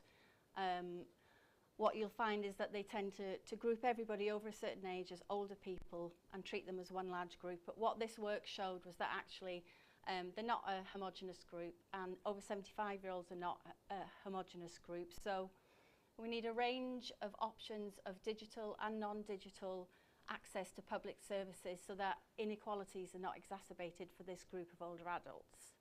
And for those adults who are online, we need to focus on task-focused support, which is repeated for the older adults.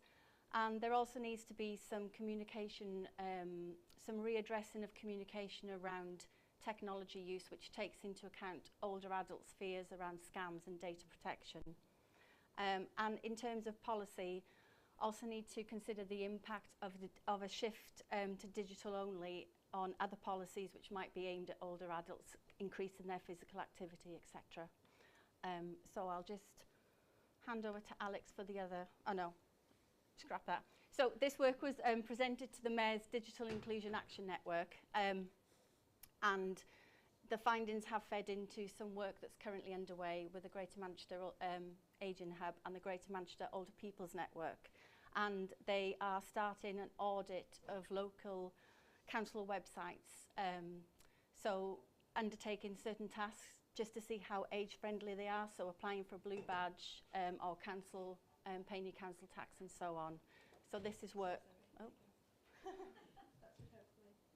This is work that is currently underway, just as I finish.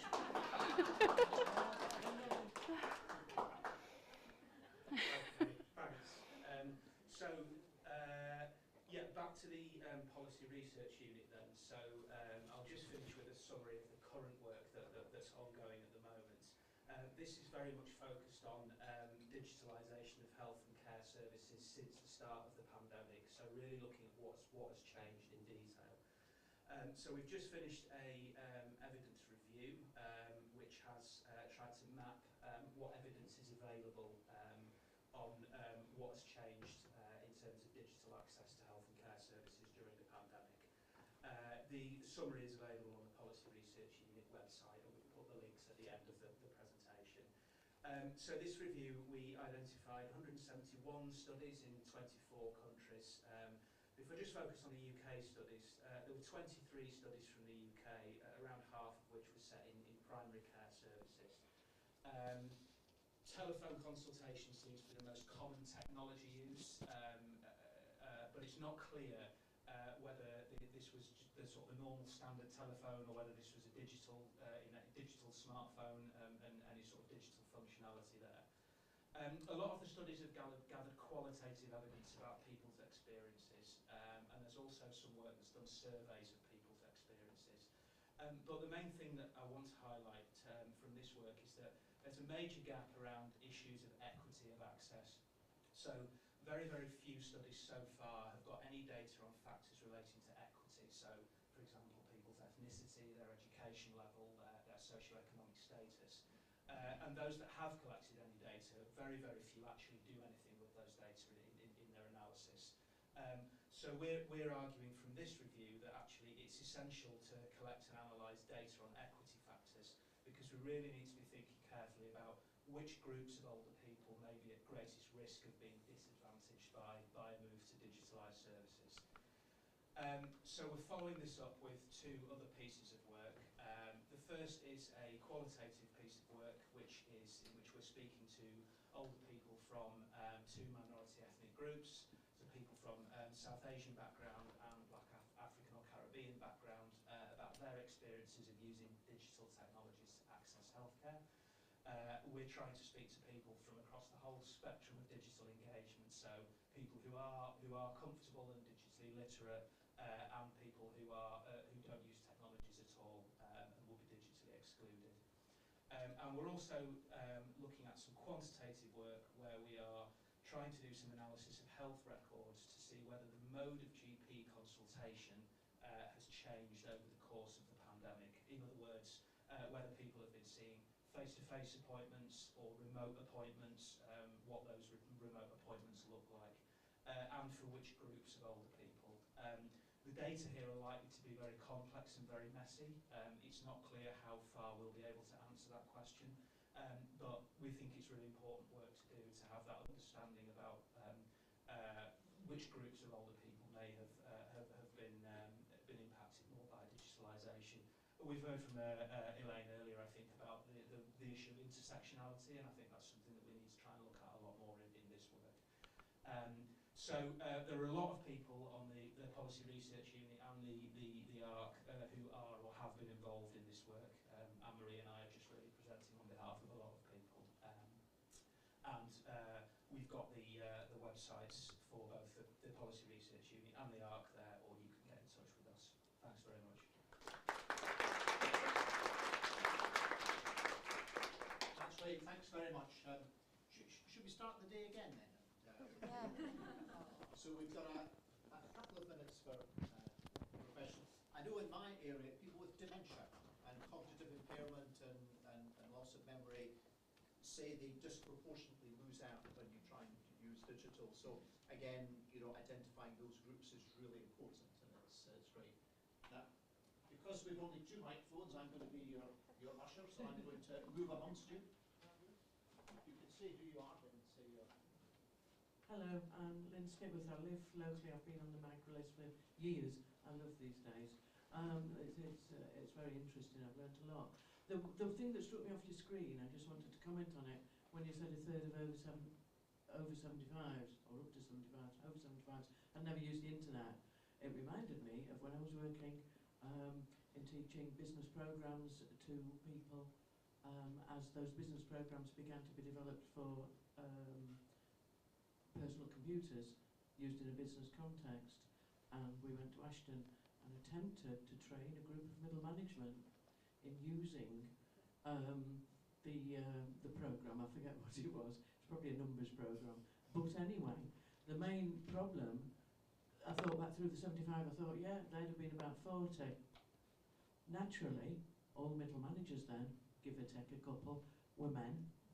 Naturally, they hadn't been in the touch typing class.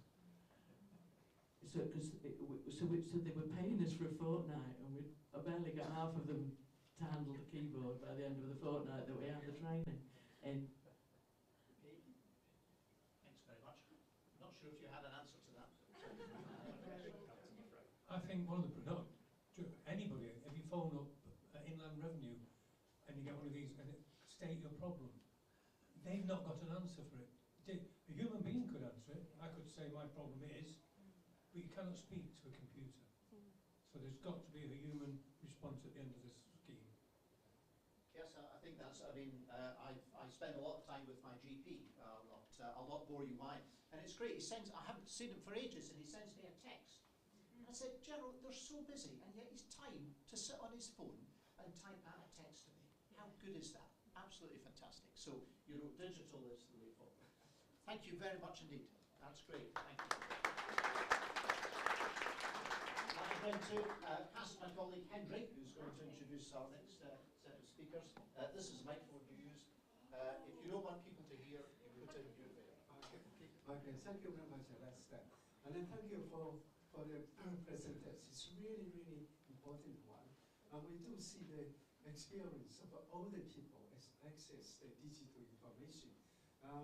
We'll look into like many cases.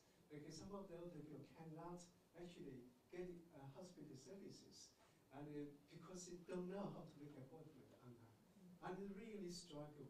And sometimes they kneel down to the people, to the hospital, like services. Can you let me in? I try to get help. They say, no, you have to make an appointment online. I think that's a very important issue I have to address globally, not only UK, also internationally. Now, next speaker is Coco, is Kenny Carr, and she's going to talk about her research and on the diabetes. Good afternoon. I'm Kimiko, also from the Professor Henry Lee's group, and I'm a PhD student from the School of Natural Science, University of Manchester. And I'm excited to introduce my project on smart sensors and wearables for point of care for diabetes patients. And to begin with, let me give you a very brief introduction of the diabetes. It is a growing global health crisis, and according to the International Diabetes Foundations, there are over 500 million people living with diabetes, and the number is still increasing. And according to the National Diabetes Audit, there are more than half percentage of the patients are aged over 60 years or over. And it indicates that the majority of the diabetes patients are elder people. Therefore, there's an urgent need for the monitoring of diabetes, especially for the elder people. But the current diabetes diagnosis are based on the biomarkers, and the monitoring method is based on the standardized and quality assurance laboratory measurements of the glucose and the HbA1c. But it has obvious disadvantage. Firstly, it's quite costly. You have to go to the hospital to do such monitoring. And it is relatively hysteresis. And of course, it requires a clinical environment and trained technicians. So to address these problems, I bring up my objectives of my project. The first step is to develop sensors and wearables that focus on three main different types of biomarkers. The first one is the foot skin temperature. The second one is the foot blood pressure, which is mainly focused on the diabetic foot problem. And the third one is quite common one, is the body fluid glucose. And based on those sensors and wearables, I'm aiming to design a POC platform, which using the NFC technology, and my colleague has mentioned it before, is a near-field communication technology equipped on our mobile phone or other device that can allow the patients to manage their diabetes simply with their mobile phone. And once this device has been developed, it needs the validations and evaluation of its performance. And it will be performed in both lab environment, which our group will be performing that. And it also needs the help of the human participation, especially for the evaluation of its performance. And with those, hopefully it can help the monitoring and treatment of the diabetes, especially for the elder people. And there's a great opportunity. Our group has developed a device called the Smart Textile Patch. And John has already mentioned it. It can be produced in very small size and it can be wearable, easy to use and reuse. Basically, the structure of it is quite simple. It is a wearable patch with an embroidery textile antenna. And it will also embed it with different sensors, like the temperature sensors for monitor of the foot skin temperature, or the pressure sensor to monitor the ankle blood pressure, or the glucose sensor to measure the glucose level in body fluids, such as lava or sweat. And it can be produced in battery-free form, so it is more easily to attach to our human body. And with a mobile phone, basically the Android smartphone, hopefully we will develop one for the Apple one. Okay. It could be easily to collect and save the data, and the data will transmit it with the NFC functions. So it will be quite easy to use. And how to use it for a point of care? It is quite easy. If we want to measure the foot skin temperature or the foot blood pressures, we just need to simply attach it on your ankle, on the target surface with a medical tape. And if we want to measure with the body fluid, we just need to contact our sensors to the body fluid collected. And then we could just open the corresponding applications and just scan the sensors and read the data. So especially for the elder people, it will be very, very convenient, and it could give a very fast result.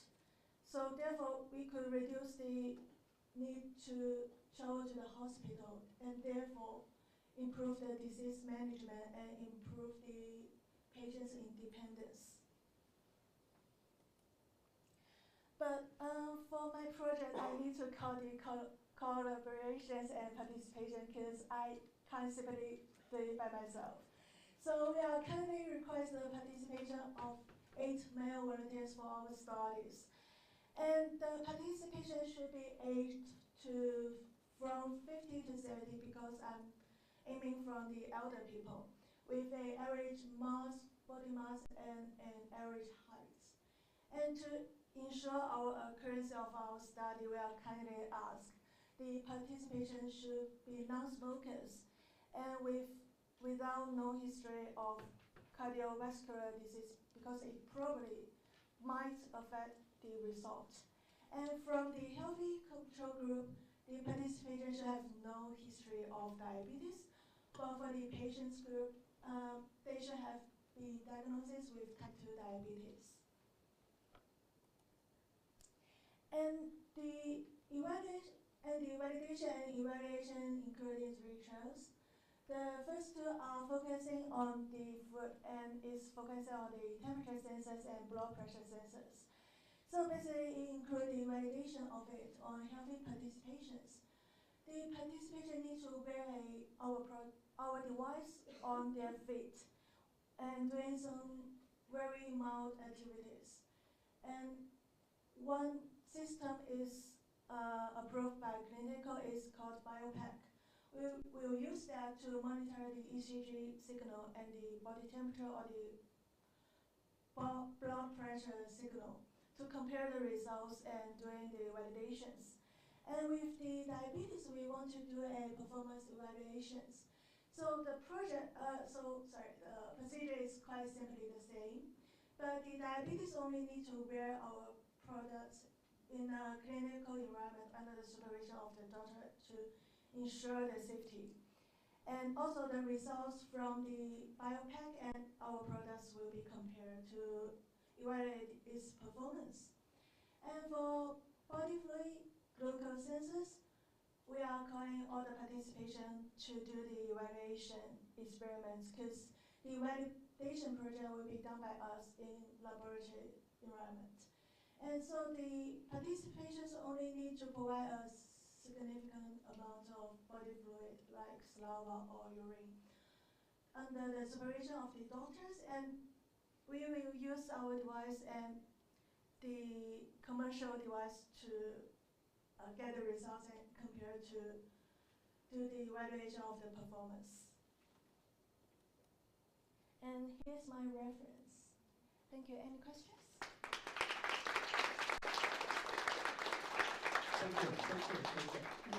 Okay, this is demonstrate some of the research from the PhD student project, which really just as a way to introduce cross-disciplinary research. You can see what the students are trying to do, even though they have quite a limited background in the humanity and the medical school. They are more engineering, material scientists. Therefore, your participation help to your suggestions to their work are very important. Okay, any questions, please?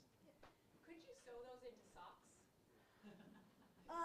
That would be quite easy for an older person to put on their diabetic socks and they can get that information? Theoretically, it can, because it's based on textiles, so it can be. I look forward to that in the future. I hope so. I hope I could do it. Yes, it has the possibility to do it on the socks. Thank you. Any more questions? Yes. Lovely talk, but can I ask why you're concentrating on type 2 diabetes and not type 1? So type 1 is the insulin-dependent one where control of blood glucose is much more of a problem? I focus on type 2 especially because it's the major type of the diabetes. As far as I remember, it is around 95% of the patients are. It is a major one, but it doesn't have problems with glucose control to the same extent as type 1. But it still has the differences of the glucose. But yes, in the future, if I focus on the glucose, I will also try to see if it could apply for the type 1. So for more people, it will be like, I hope I could do more. That's a good suggestion. Maybe one of the issues we need to identify the population of the participants. If we get enough participation, that's a very good sort of advice. We can look into that. By the way, they didn't mention the wearable devices is only into Android. In fact, that's the history, because that technology has been developed more than 5 years ago. At that time, Apple has not opened the NFC function. Now that Apple has, about 2 years later, they already enabled the NFC function. Therefore, we just produce an Apple app, then you can receive the information. So it's not limited to only Android. Okay. Any more questions? Thank you. So the next speaker is Kamina, right? Yeah, thank you. So she will talk about the COVID-19 in the quality and for older people. Very interesting. The floor is yours. Thanks very much, everyone. My name is Camilla Lewis, and I'm a lecturer in architectural studies. But my background, as you'll see from this presentation, is in sociology and anthropology. My research focuses on looking at various forms of inequalities within urban neighbourhoods. And today I'm going to present on a research study which I carried out with colleagues during the pandemic, which explored how people's lives changed during the successive periods of lockdown which we experienced from 2020. And then we explored in this study how various forms of inequalities became more pronounced throughout this period. And I want to argue in this presentation that the social dimensions of the pandemic are likely to have long-standing ramifications for different groups of older people. So the aims of the presentation are as follows. Firstly, I'm going to provide some background on the study. Secondly, I'm going to discuss some findings, and because I've only got 20 minutes today, I'm just going to focus on a small subsample of the interviews that we carried out. And these were interviews that we carried out with single men who were living alone. I'm going to discuss some of the findings from these interviews, focusing on the everyday lives of these men and how their social lives and their relationships changed during the periods of lockdown. And to conclude, I want to think about some of the policy implications of this research, given the likelihood of what I want to argue are long-standing implications on older people, and to think about the potential likelihood of future periods of crisis or even pandemics. So the project was carried out with a team of researchers, some of which Sophie and Chris are here today, and we're all members of the Manchester Urban Ageing Research Group, and this is very much a collaborative project.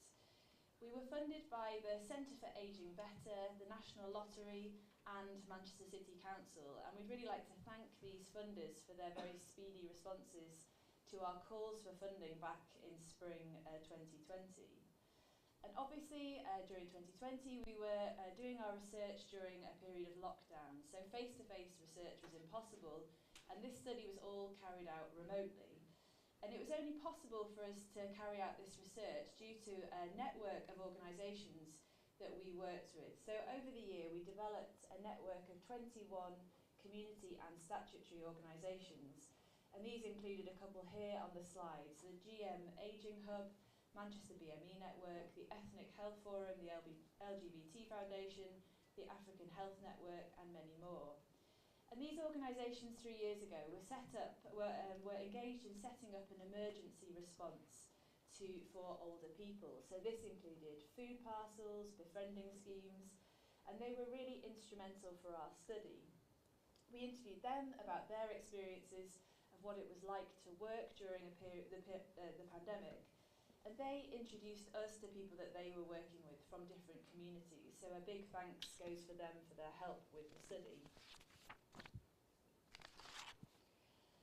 So to begin, some context. I want to take you back 3 years and to remind you of some of the newspaper headlines and the stories that were coming out from this period. So whilst these newspaper stories were telling us that whilst COVID-19 affected all age groups throughout the world, the disease was raising particular concern for older age groups. So older people were disproportionately affected by the emergence and the spread of COVID-19, whether they were in hospital, care homes, or living in the community. And evidence showed that mortality rates rise sharply with age, so older age groups were being particularly affected. Rates of infection, we were also learning, were particularly high among people from ethnic minority groups, as well as those living with, in areas of multiple deprivation. So in Greater Manchester, as this newspaper article shows from 2021, rates of mortality from COVID-19 were 25% higher than the national average, in England as a whole. But what we felt was that despite this kind of popular reporting and a burgeoning, a kind of emerging academic literature on the pandemic, we felt that there was a kind of gap, that there were limited detailed accounts of actually looking at the social implications of the disease for older groups. So our study set out to explore the impact and the challenges facing older people in the context of COVID-19. So as I've said briefly before, the aims of our study were threefold. First of all, to work with community organisations, to understand what strategies and approaches they were developing in this kind of emergency response to supporting older people. Secondly, to examine the impact of social distancing on the everyday lives of people from different marginalised backgrounds. And lastly, to use this evidence in order to contribute to local and national policies on how different groups of older people could be best supported. So the methodology that we developed for this study was, obviously we weren't able to meet people face to face, so all of our research was done remotely. So firstly, we carried out telephone interviews with community organisations across Greater Manchester. And then we interviewed older people who we identified through these organisations. So this included people who were over 50 living in Greater Manchester and people who were already at risk of social exclusion for various reasons. So we managed to speak to 102 people, and we carried out a longitudinal study. So what this meant is that we invited all of the participants to take part in 3 interviews over the 12-month period starting from March 2020. And the reason for re-interviewing the same people is that we were interested in how people's lives were changing over the period of 12 months. How were their everyday lives adapting? What kinds of support were available to them? How was their health faring? We were interested in these questions of change over the period of 12 months. And the last part of the project was to carry out ongoing discussions with local authorities who were working on various public health issues. So now just to give you a brief kind of description of the characteristics of these 102 older people who we engaged across Greater Manchester. So the older people that we engaged with lived across neighbourhoods. So 30 neighbourhoods that they lived in across Greater Manchester. And they were from different age groups. So the largest, as you can see here on the first table, were from the 60 to 69 category. They were also from different ethnic backgrounds, and an aim of this study was to try and work with different people from different backgrounds, and this again was only possible because of this network of community organisations that we developed over the course of the research. So you can see here that we recruited 48 people from South Asian backgrounds, 15 from African Caribbean, and 39 from white backgrounds. The older people lived in various types of households. So some, which I'm going to go on to speak to about today, were living alone, whilst others were living with spouses or extended families. And this was particularly the case, unsurprisingly, from South Asian backgrounds. So the group that I want to focus on today are a subsample of the data. And there's 16 single men who were living alone, and they were all re-interviewed 3 times. So this is 48 interviews overall. And they came from different ethnic backgrounds, so white British, black and Asian, and aged between 58 to 88. And they were living alone for various reasons. 3 were single for their whole lives, had never been partnered, 6 were widowed, and 7 were either divorced or separated. And the reason that I'm going to focus on this group today for this presentation, and this presentation is also the basis of a paper that's been published in The Gerontologist, is that we already know from research prior to the pandemic that this is a group of which social isolation figures are particularly high. And this is also a group, a demographic group, which has increased rapidly in previous years. So in the United Kingdom in 1996, there were just shy of 800,000 single men living alone. Whereas in 2019, that was nearly 1.4 million, and it's expected that these trends will grow, will continue to grow in the future. So this is a demographic group which is dramatically expanding, and of which we already know that social isolation is a particular concern. So So Kleinenberg refers to the gendered nature of social isolation, arguing that at all stages of adulthood, men are less adept at women at making and maintaining friendships, and they are similarly less able to sustain social ties with family members, including children. So given that men were already at risk of social isolation from this group prior to the pandemic, we were interested to see how their lives were changing given the rapid decline caused by opportunities to meet with other people, which were brought about because of social distancing restrictions. So as you can imagine from these interviews, they were lasted about an hour each. We gathered a huge amount of really rich qualitative material with lots of really fascinating findings. I just want to draw attention to two main themes with some examples here. So the first theme refers to the everyday lives of these men.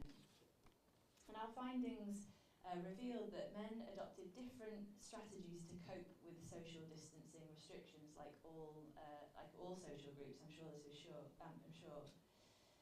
Many tried to maintain their usual routines, and in some cases, some developed new interests and hobbies. So particularly in the spring and the summer period, many of the men talked about developing gardening, for example, as a new hobby.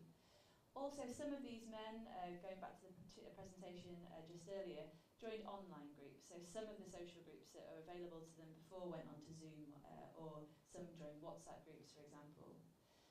But for many of the men that we interviewed, coping with the pandemic ran alongside living with pre-existing health conditions, and health was a major issue which came up in many of the interviews that we carried out. So an example comes from a man that I call Paul here, who was 71 when he was first interviewed. He had lived alone for 4 years after separating from his partner, and he had a number of complex health problems which really worsened during the period of the pandemic.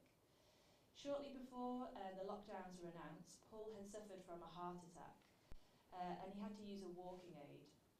He experienced severe pain while standing, which he described made cooking and other household tasks very difficult to complete.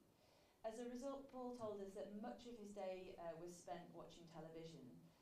So in the first interview, he described how his back had hurt so much that his daily life had become very restricted. So this, as his quotation reads, he described that before the lockdown, he was walking around merrily, pushing a 3-wheeler buggy and walking around. But sitting down because of not being able to leave the flat during the lockdown periods had made his back much worse. He said, "My back was bad, but it has got much worse without exercising." So he got into a kind of regular exercising routine which had been stopped because of the not being able to leave his house. So we interviewed Paul for a second and then a third time, and when we met Paul 12 months after this first interview, for the third interview, there was a very kind of different tone to the interview that we carried out. He described how he felt much more isolated, lonely and morbid, and how his life had become so much quieter than 12 months previously. So the longitudinal interviews with Paul revealed how he felt in a downward spiral. His inactivity had resulted in worsening back pain, and this had led to a deterioration in his mental health. And this is a theme which came up in quite a few of the interviews that we carried out with the group of single men. The second theme that I want to draw attention to today is about social life and relationships during the pandemic. So the interviews revealed how for many of the men, their social lives became further restricted during the period of the research. For these men who lived alone for some time, often before the pandemic, COVID-19 had disrupted routines which they had developed to cope often with bereavement or separation. So this example comes from Brian, and he was a 73-year-old widower, and he had developed lots of routines and activities since his wife had died 20 years before. He was a very active member of his local church, he was a volunteer, and he attended various social groups at his church. In his interview, he described how he would never get used to the death of his wife 20 years before, but he'd come to learn to live with the loss by being very active and busy. However, he described how during the lockdown he felt that his life was on hold. In the first interview, he described how before lockdown, if he had nothing to do, if he wasn't volunteering that day at the church, he would often go to one of the local libraries, but the libraries had closed down. Or sometimes prior to the pandemic, he'd like to go and sit in a cafe, not necessarily to meet up with anybody or to talk to anybody, but just to have company and be around others. So he described that it was a huge loss that these types of social spaces were closed off, as most of his time now was spent alone at home. By the time of the third interview, 12 months later, he reflected again on really missing the opportunity to leave his home, to leave his neighbourhood, to go on holiday, or to wander around places like the city centre, where he was able to browse and have a meal, or seek out company with others in places like the high street or the library. So again, like the previous example, in Brian's longitudinal interviews, we see a kind of change in tone over the 12 months. He spoke at length about greatly missing the opportunity to go to the church and to volunteer, and to feel much more isolated and depressed. So bringing things together and thinking a bit more about the analysis of these interviews. So our interviews showed that many of the men that we spoke to had somewhat precarious lives before the study due to poor health or restricted social networks. But I want to argue that COVID-19 increased existing insecurities for some of these men, particularly those who were suffering from ill health or coping with bereavement. I want to also argue that the findings suggest that the pandemic introduced new types of vulnerabilities, exacerbating the already precarious lives of some of those that we interviewed. So just to kind of refer back to the examples, Paul, for example, his health problems worsened, leading to poor mental health, whilst widower Brian felt that his life had become on hold because he really missed his opportunities to volunteer and go to public spaces and see others. In terms of lessons for policy, I want to suggest that these findings really underline the importance of strengthening community health services and organisations, which can provide targeted support to those living alone, especially those with long-term physical disabilities, depression or other conditions.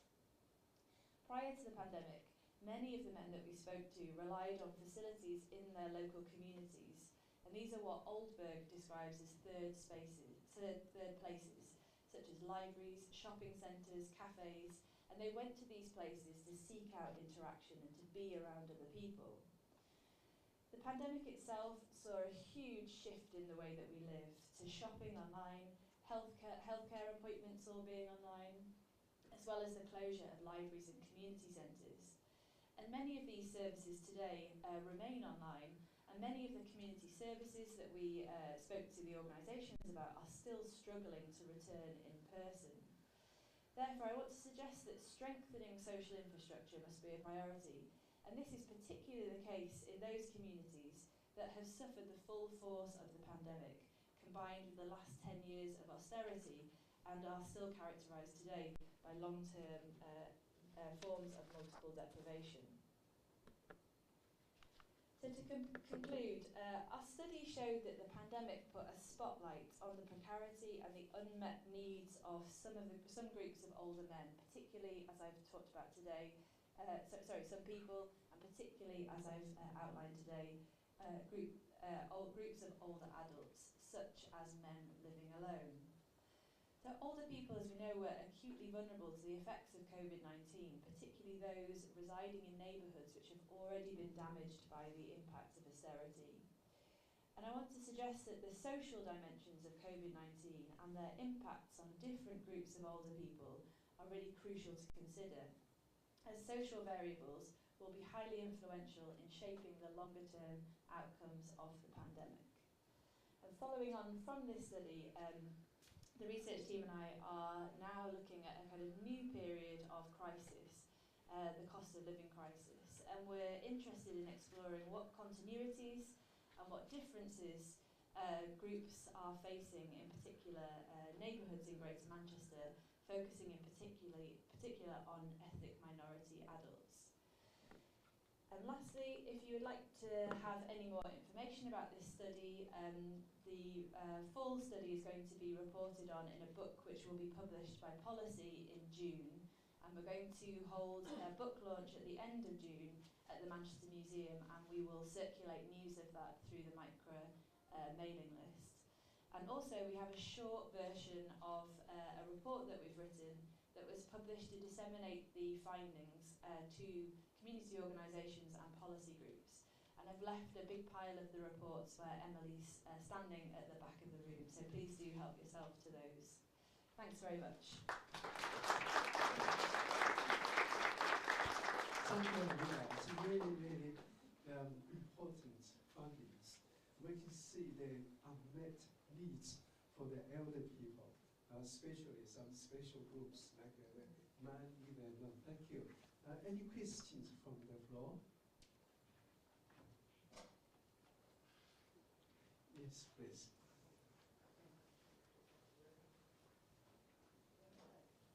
Thank you, Martin Rathfelder. Is there any evidence to suggest that men did worse than women? Because or did you only look at men? No, we looked across different social groups. I think as a qualitative research, the type of interviews that we carried out, I think what we found was that social isolation took on quite different forms, and for lots of the reasons behind this, I think, were gendered in terms of different caring responsibilities that some women had.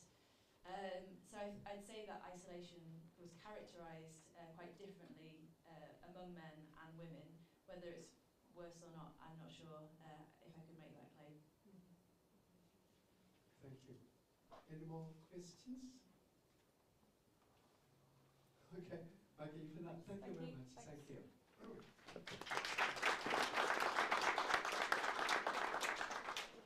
So, do we have the analyst now? Talking, right? Straight on to John. Okay, John. Now, the next speaker is John. It's my colleague in the Department of Materials. John, you like to come up? The floor is yours.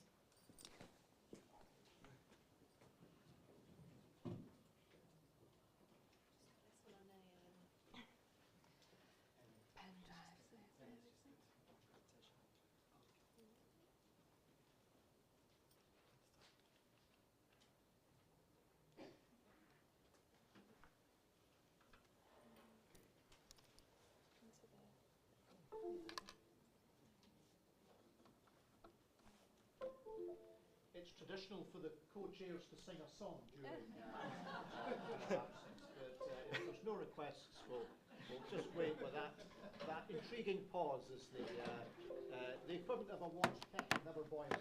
They're coming up now. Well, now we've got the microphone technology. Stepping into a rap if you want. I wouldn't dare. Well, I'll just wait a couple of moments. Please bear with me while we get my presentation up. But I'm Johnny Blake. I'm the research area lead for biomedical materials in the Henry Royce Institute, where we are now with the fully functioning sound system, which I'm glad we got fixed. Actually, I couldn't tell very well at the back that the sound was so challenging, but glad we sorted that out.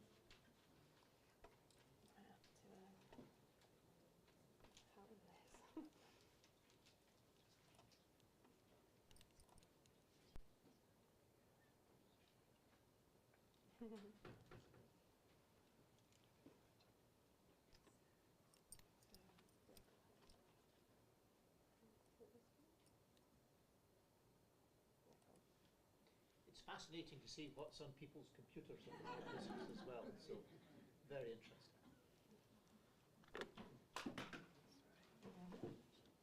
Good.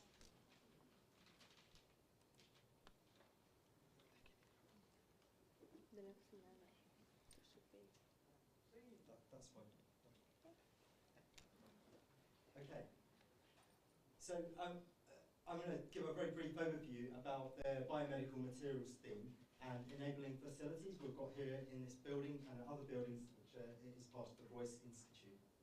So the Henry Royce Institute was established to develop and capitalise on the UK's world-leading excellence in advanced materials research.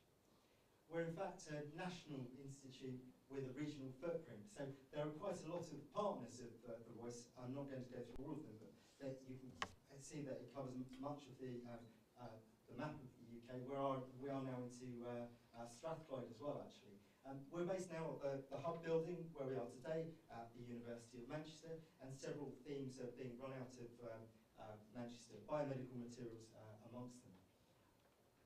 So this is what is driving us to make advanced materials for a sustainable society. We've got these kind of 5 overarching themes here: health and well-being, of course relevant here today, circular economy, digital communications, and you can see there's a lot of crossover between health, well-being and digital communications, and massive opportunities for remote patient care if we can get a lot of that right, with huge challenges, of course.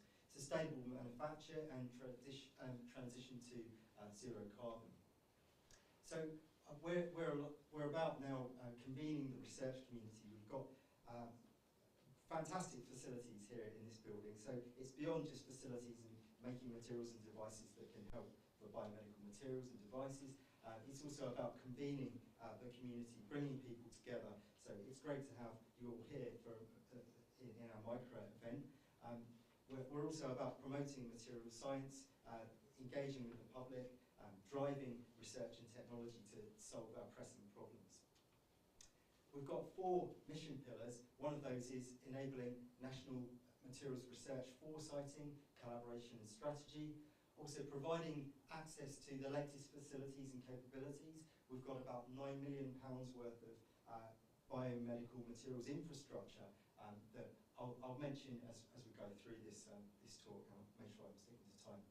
Catalysing industrial collaboration and exploitation of materials research, and also fostering skills and developing our new generation of researchers as well. So more specifically, the biomedical materials theme that I am leading at the moment. Our vision is to accelerate the discovery, manufacture and translation of biomedical materials to enhance the UK's position as an international leader in the fields of biomaterials and biomedical systems and devices.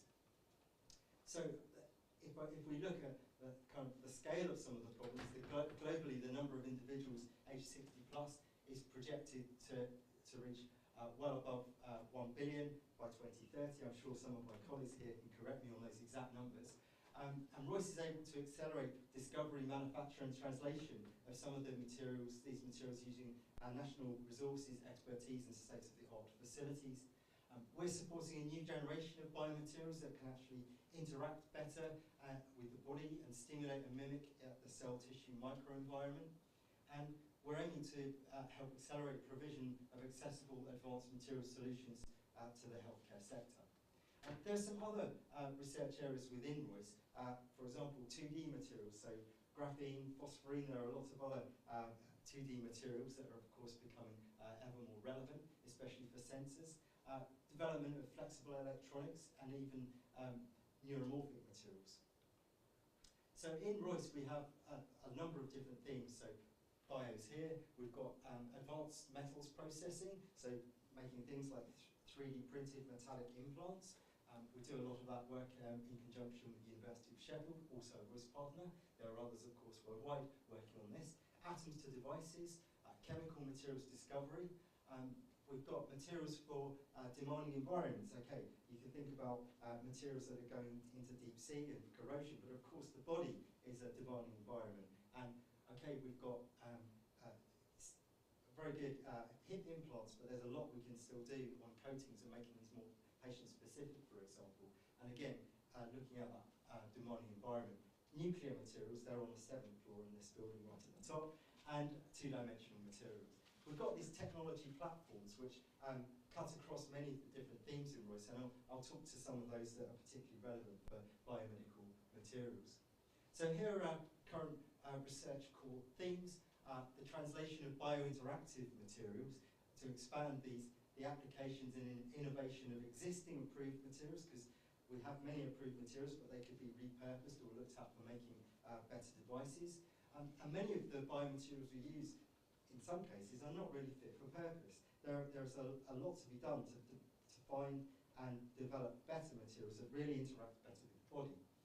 Also, to make affordable materials for sustainable health, improving implant lifespan, digital health monitoring we were talking about earlier, the development of tissue analogues, in particular making they call them tissue on a chip, or you might have heard of organ on a chip, or human on a chip even, devices. So making cell microenvironments where we can screen drugs, we can screen cancer therapies that are patient specific. So we're doing a lot of work in that area.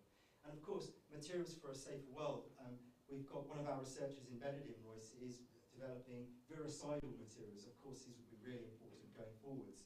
And antimicrobial materials and surfaces to prevent contamination. In terms of the technology platforms we've got in Royce, these were developed consulting with the communities to provide higher throughput, enhanced resolution with greater reproducibility. So we can make devices and new materials and make them much faster and test them faster. So our technology platforms are fibre technology. We can spray fibres that mimic many of the tissues in our body. This could be for wound healing, but also to try and develop some of the tissue architectures that we can screen and test drugs on, for example, with cells. Bioprinting, so this is where we can print gels with cells and build up some of the complicated architectures we see in tissues. Materials development for multidimensional printing, really that just means additive manufacture or printing materials and building them block by block. 3D dynamic stimulation and biomechanical evaluation, so we can expose some of the materials and kind of proto-tissues we're making to dynamic stimulus and exercise those tissues, and also grow them in bioreactors. And bioelectronic interfacing and electronic characterization. So this is useful for things like wearables, but also when we're looking at bioelectronics, making these making bioelectronic measurements crossing the wet-dry divide. And we've also got extensive facilities for imaging and characterization. And many of these suites can sing together to make tissue-engineered constructs for the future, again, leveraging materials. So these are our labs upstairs. This is one of our fabrication labs where we've got this nanofibers to devices suite that's shown on the right-hand side. This is for making wound dressings and also tissue mimics. I will skip that slide. We've got bioprinting facilities, so we've got several of these extrusion machines, so we can print cells with gels and cure them, and then grow them in vitro environments and test them. We've got almost every imaginable kind of additive manufacturing platform that exists at the moment. You've always got this trade-off between the resolution and the build rate. So we can make things at very low resolution but at very fast speeds. But we've also got down to kind of 100 nanometer resolution for building things that are really relevant on a cell level. Then two other areas we've got a lot of work on. One is making vascular models. So we make these kind of microfluidic chips with 3D branching vascular structures, because that's one of the rate-limiting steps in tissue regeneration, is getting the vasculature in there. Otherwise, your system becomes necrotic and dies quite quickly. Another area we've got a lot of research on is developing phantoms. So this is for MRI. So phantoms, that initially sounds like a strange word even to me. But for example, we've got a rudimentary brain that we've made there, and we've put MRI contrast agents, so we can see where those agents are using an MRI scanner. And what we're doing is developing these materials for the lung, for example, where that silicon can expand and contract. And if we've got the contrast agent in the right place, we can use it to train, for example, a proton beam or radiotherapy for cancer treatment in the future.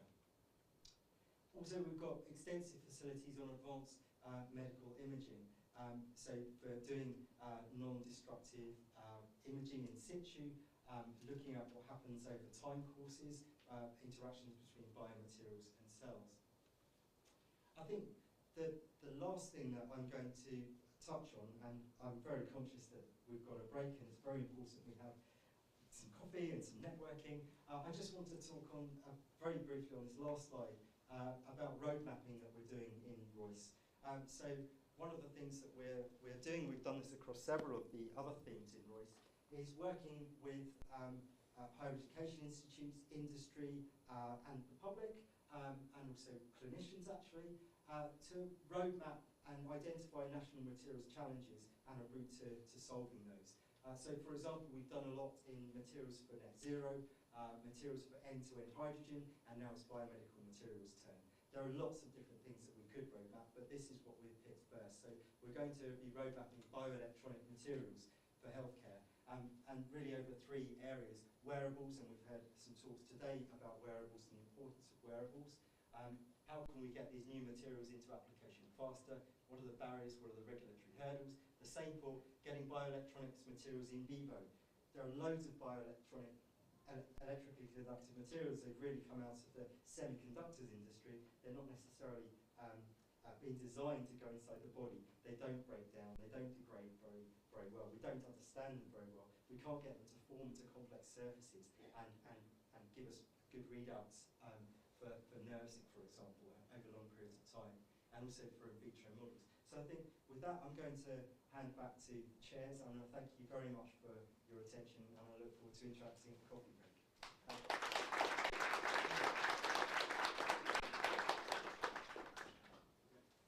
Thank you very much. Thank you, Jack. Any questions from floor? Yes, please. I'll shout. I used to have a lot to do with the health service, and lots of people told me that it took about 16 years to get a new innovation widely accepted into the NHS. Is that still true? Yeah, I'll also try and shout. Oh, there we go. Thank you, Alistair. I would say that that is true. It's still taking a very long time to get a new material through to clinic. There are lots of regulatory hurdles for this in particular. However, there are some very new things that are starting to be done using artificial intelligence and machine learning. So we think that we can compress that cycle using some of these new techniques. So one thing that's particularly hot and we're looking into at Royce is something called data-centric materials, where we're trying to track all the processing that happens to those materials and the effect of those processing using artificial intelligence, for example, machine learning, to compress that development cycle. But as well, we've got the challenge of meeting the regulatory aspects, and they're changing over time rapidly, especially as these advanced therapy medicinal products, like tissue engineered products, might come closer, because they can be very disruptive, but they take a long time. So, yeah. Yes. Okay. Just a quickly answer to that comment. Actually, that's what MICRA is trying to do, because if we just start from engineering or material science point of view, it takes a very long time, because if we got it like a cross-disciplinary, together with the users, the regulators, policies work together, we do the core design. That process can be accelerated. Okay, that's, I think, what's MICRA will do. Yeah, I'm just saying, in terms of the 16 years, I mean, that was obviously fast-tracked. It's usually a lot longer than that. Are we nearing the day when we have spray-on skin for minor cuts and wounds? Yes, I think there are already some things in that area. That for example, I know there are kind of spray-on plasters now, if you call them that, but there are also some 3D printed skin type systems that people are looking at actually in the clinic nowadays. I met someone just last week at TERMIS, the Tissue Engineering Regenerative Medicine Society from L'Oreal, and she said she's doing work on bioprinting skin models and hair. I think I could do with some of that. But yeah. I'm with you. Yeah, it's because you're worth it, John. So, yeah. Thank you. Thank you. Okay, if there's no other talks, perhaps you could join me in a round of applause for all the speakers this afternoon. And I want as well, my colleagues are at the back, Emily and Mark and David, who have done all the heavy lifting in terms of the arrangements today. All these things look very simple, and it's great to have you there. So thank you on behalf of Mike and the audience. And thank you for being our host. So we've got some tea and coffee where you have lunch, and then we'll be back at 4 o'clock for Janet's lecture.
because they've got this clicked on. All the guys here. Oh, thank you. Thank you.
Lovely.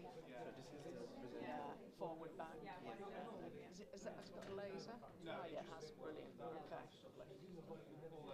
Oh.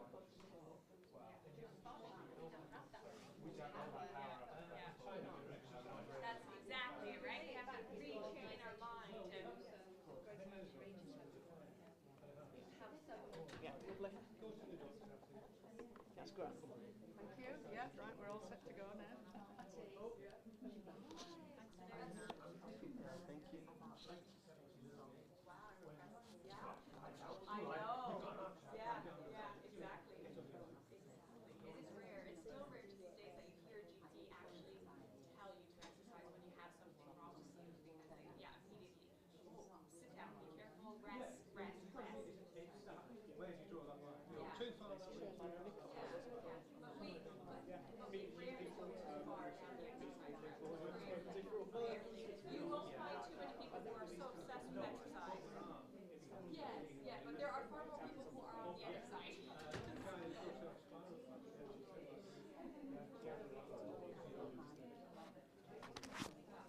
And I used to see when I was younger, before I was younger, when I was things like that,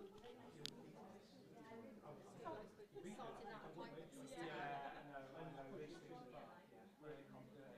These words. Even something that should work, like everything like that.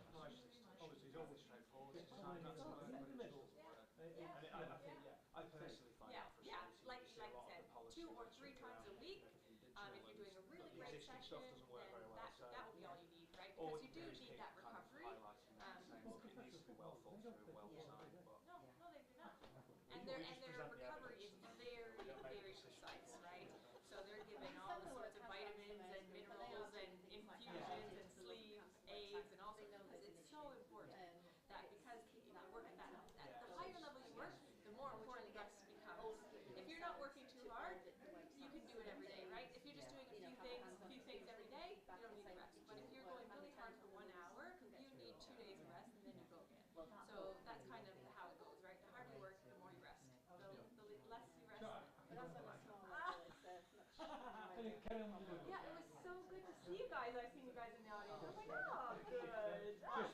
She hasn't read yours yet. Yes, I will. I will endeavour to get through all of these. Yeah, How many people are on the study? about 40 almost. Yeah. Some of my, I think some of the documents, when we transcribed them from the diary to a Word document, they were like 60,000, 80,000 words. They're massive documents. I kept mine to a minute. I'm still doing. Excellent.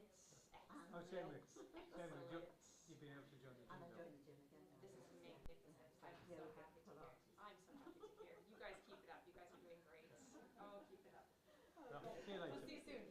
Hi, I'm Sarah. Nice to meet you. I really enjoyed your presentation. Oh, good. It was great. I wanted to come and say hi because so I'm at MMU, but it's not a PhD, I'm just doing my master's. Yeah. But it's for design for health and well-being. Okay. But my area of focus particularly is in active aging. Wonderful. And particularly women over the age of 50. Wonderful. Looking at ageism within that, embodied ageism, and trying to understand like what one of the self-belief kind of aspects is, and what's a barrier to exercise, which is interesting because obviously that's something you were touching on quite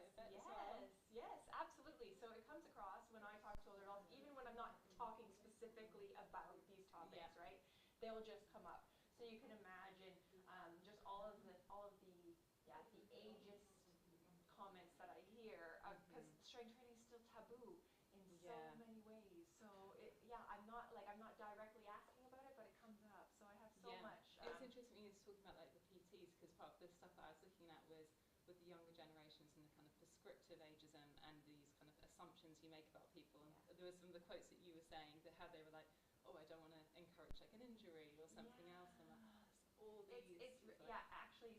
It's internal from older adults, but it's external from, and you would think because they're exercise instructors who have chosen to work with older adults.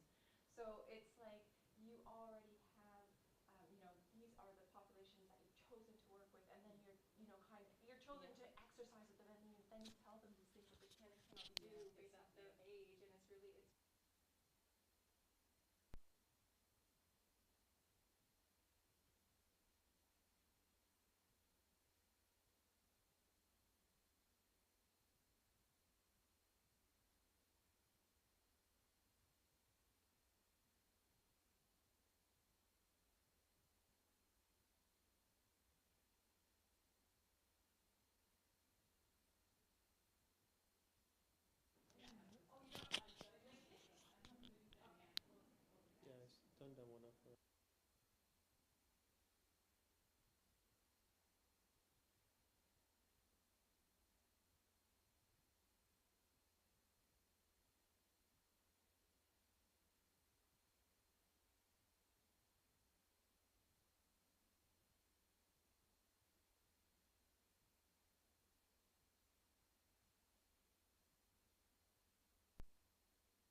appropriate, and we're very proud to be hosting it.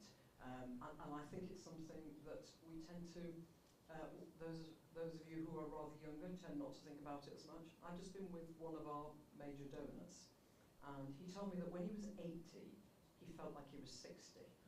And now he's 88, he feels like he's 98, which I thought was very, very telling indeed. Something that will come to us all at some point. He's quite a wealthy individual, so doesn't suffer what many elderly people in disadvantaged communities suffer from without the support that they need. So fantastic that this research is ongoing. And I'm very proud to be introducing our speaker today, Professor Julian Lord, who many of you will know.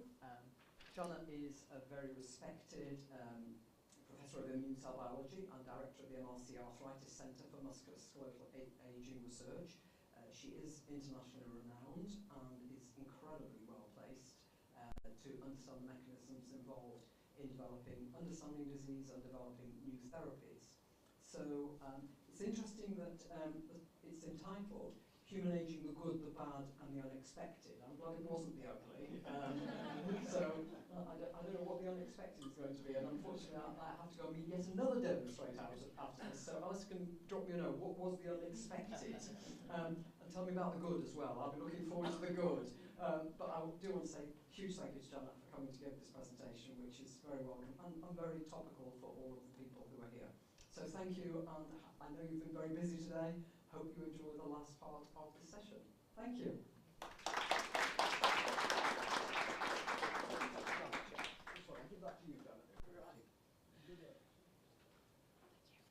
Okay, so thank you, Nancy, and thank you for staying on, everybody. I know you had a solid afternoon of science, and as a speaker, it's always difficult when you know that you've got people in the audience ranging from members of the public right through to professors long esteemed in the ageing world, and I know I've got these in the audience here. But I also don't believe in dumbing things down, if I'm told I've got the members of the public here. Because if you come along, you're interested enough to come to these talks. So I hope I'll manage to hold you all with me throughout the next 40 minutes or so. And so let's go. So my title, as I said, is Human Aging, the Good, the Bad and the Unexpected. And I'm going to take you through a range of researches that are done by myself in Birmingham, but also other people, to tell you a little bit about what we know about human aging and what we can do about it. Because I believe that ageing research is not about getting us all to live to be 200 years old. It's making sure that old age is enjoyed and not endured, and that's what it's about. So, why are we working on this? So again, many of you will know some of these statistics. So we've got, I've got light blue on the bottom here. Oh, the pointer's not great, okay. So from 1984 to 2009, that 25-year periods, birth rates are falling. But on the top blue here, these are the over 65-year-olds, and in that 25-year period we acquired another 1.7 million over 65-year-olds. But the group that are growing at the fastest rate are the dark blue at the top. These are the over 85-year-olds, and in gerontology we call these the oldest old. And in that 25-year period, their numbers doubled to 1.4 million in the UK. So here's another statistic. I like to get some audience interaction. So, the tradition in the UK of sending a letter to you from the monarch when you're 100 years old was started by George V in 1917. Would anybody like to guess how many letters, well it's telegrams in those days, George V sent out? How many centenarians did we have in 1917? Somebody have a go. Not bad! Have you heard me speak before? It's 9. Very good, very good. It's probably mainly his chums, I think. There are probably maybe more. But how many did the late Queen Elizabeth send out in her final year? 13,500. Just in 100 years. It's quite incredible. So the prediction is that by 2034, almost 1 in 4 of the UK population will be over 65, and 5% will be over 85. And that would be great news. So public health has done its job, medicine has done its job, but it's not as nice as that, is it, unfortunately? Here's the next data. These are health inequalities. So to take, you've got the most deprived populations at the top and the least deprived at the bottom. And you've got we've got males on the left, females on the right. And if we go from the least deprived here, who can expect to live into their early 80s, with about the last decade spent in poor health, right up to the most deprived, and they're living a lot shorter lifespan, but can you see that they're living over 20 years in ill health? So shorter lifespans, the more deprived you are, and the more you spend in ill health, and that's really the problem. As Nancy said, that's what Manchester and a lot of other universities, including Birmingham, are focusing on, to try and make sure that we all have a healthy and successful old age. So what awaits us potentially? So here we are. Here are a lot of the diseases that are age-related. So we've got arthritis in blue there, that's osteoarthritis. We've got heart disease in red, cancer. So these are all things that increase in their incidence as we get older. And that would be bad enough. And we could go to the Minister of Health and say, well, if you really want to do something about old age, you tackle arthritis or you tackle heart disease. But it's not as simple as that. So I work in the Queen Elizabeth Hospital in Birmingham, and it's a really interesting hospital. It's the largest hospital in Europe. It's also a paperless hospital. So instead of a file at the end of the bed, we have an iPad. So everything is recorded. And we see 2 million patients a year. So I wanted to know about patients being admitted who were not planned, and this is what breaks the NHS, is unplanned admissions. So I asked our informaticians, I said, can you look at the admissions for the last 6 months of 2017? So I wanted to go before COVID. And in that period, we had almost 15,000 emergency admissions of the over 50-year-olds. So, and they were 75% of the emergency admissions. So most emergency admissions are older adults. Median age 73, but look at that, 50 to 116. We actually had the oldest UK resident in that period. Median length of stay, 11 days, but look at the range, 1 to 223 days. Some of these patients are in for months and months. And if I want to go for the Minister of Health and tell him which disease we go after, I would have trouble because there was no single dominant disease they were coming in with.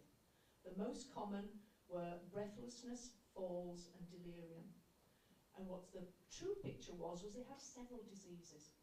So the median, the average was 6 diseases per person, but it went up to 13.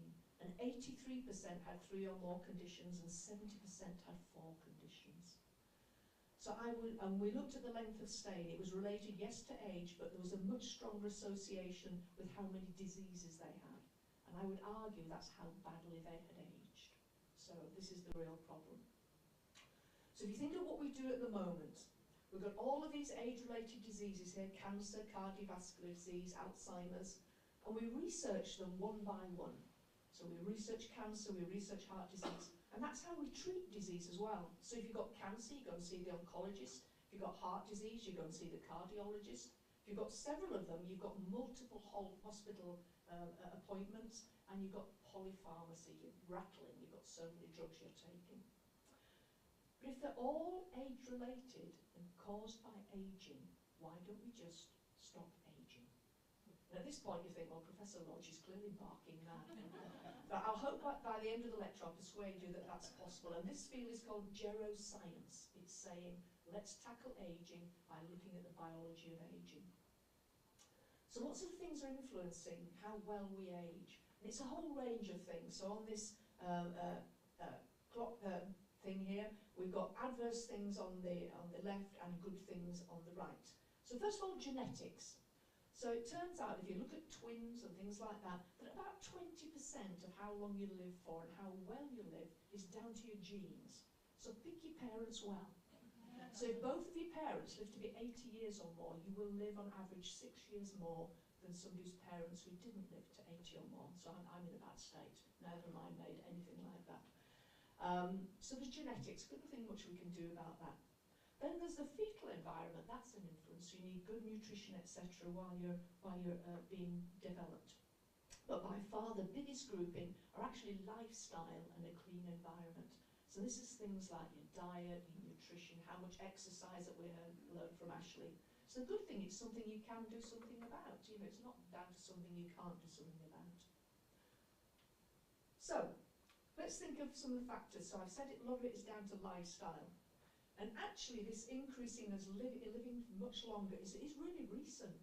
If you look really from as far as we can tell about any sort of records and archaeology, for really millennia, we only live to be about 35 or 40 years old on average, many, many dying in childhood. And then it kicked off really in the early 20th century, and we had this massive increase in lifespan. So this is really very recent.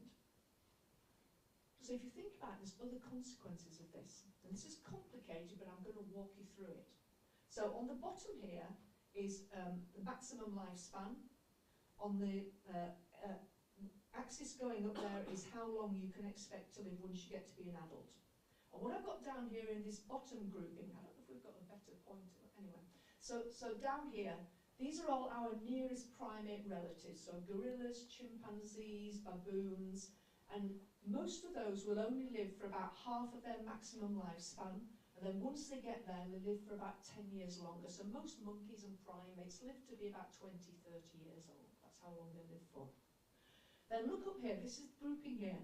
These are the hunter-gatherer tribes, the Ache, the Hadza, the Hiwi, and also I've got 18th century Swedes in there. I'm not sure why it's 18th century Swedes, but there you go. And now your chances of living to maximum lifespan are a little bit higher, so about 60% of them live to be a maximum lifespan, and they live now about 30 to 40 years longer once they get to adulthood.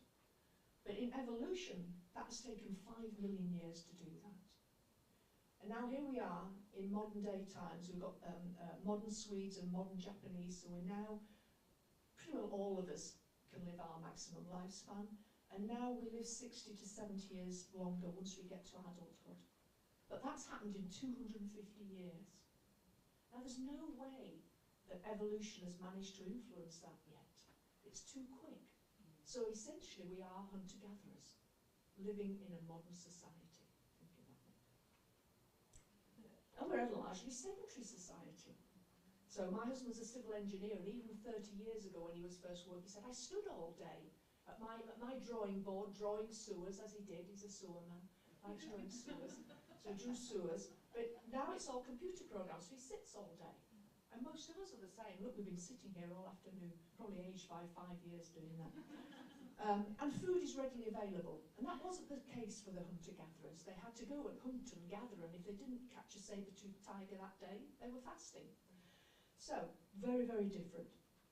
So, how much then of modern aging is actually due to our modern lifestyle?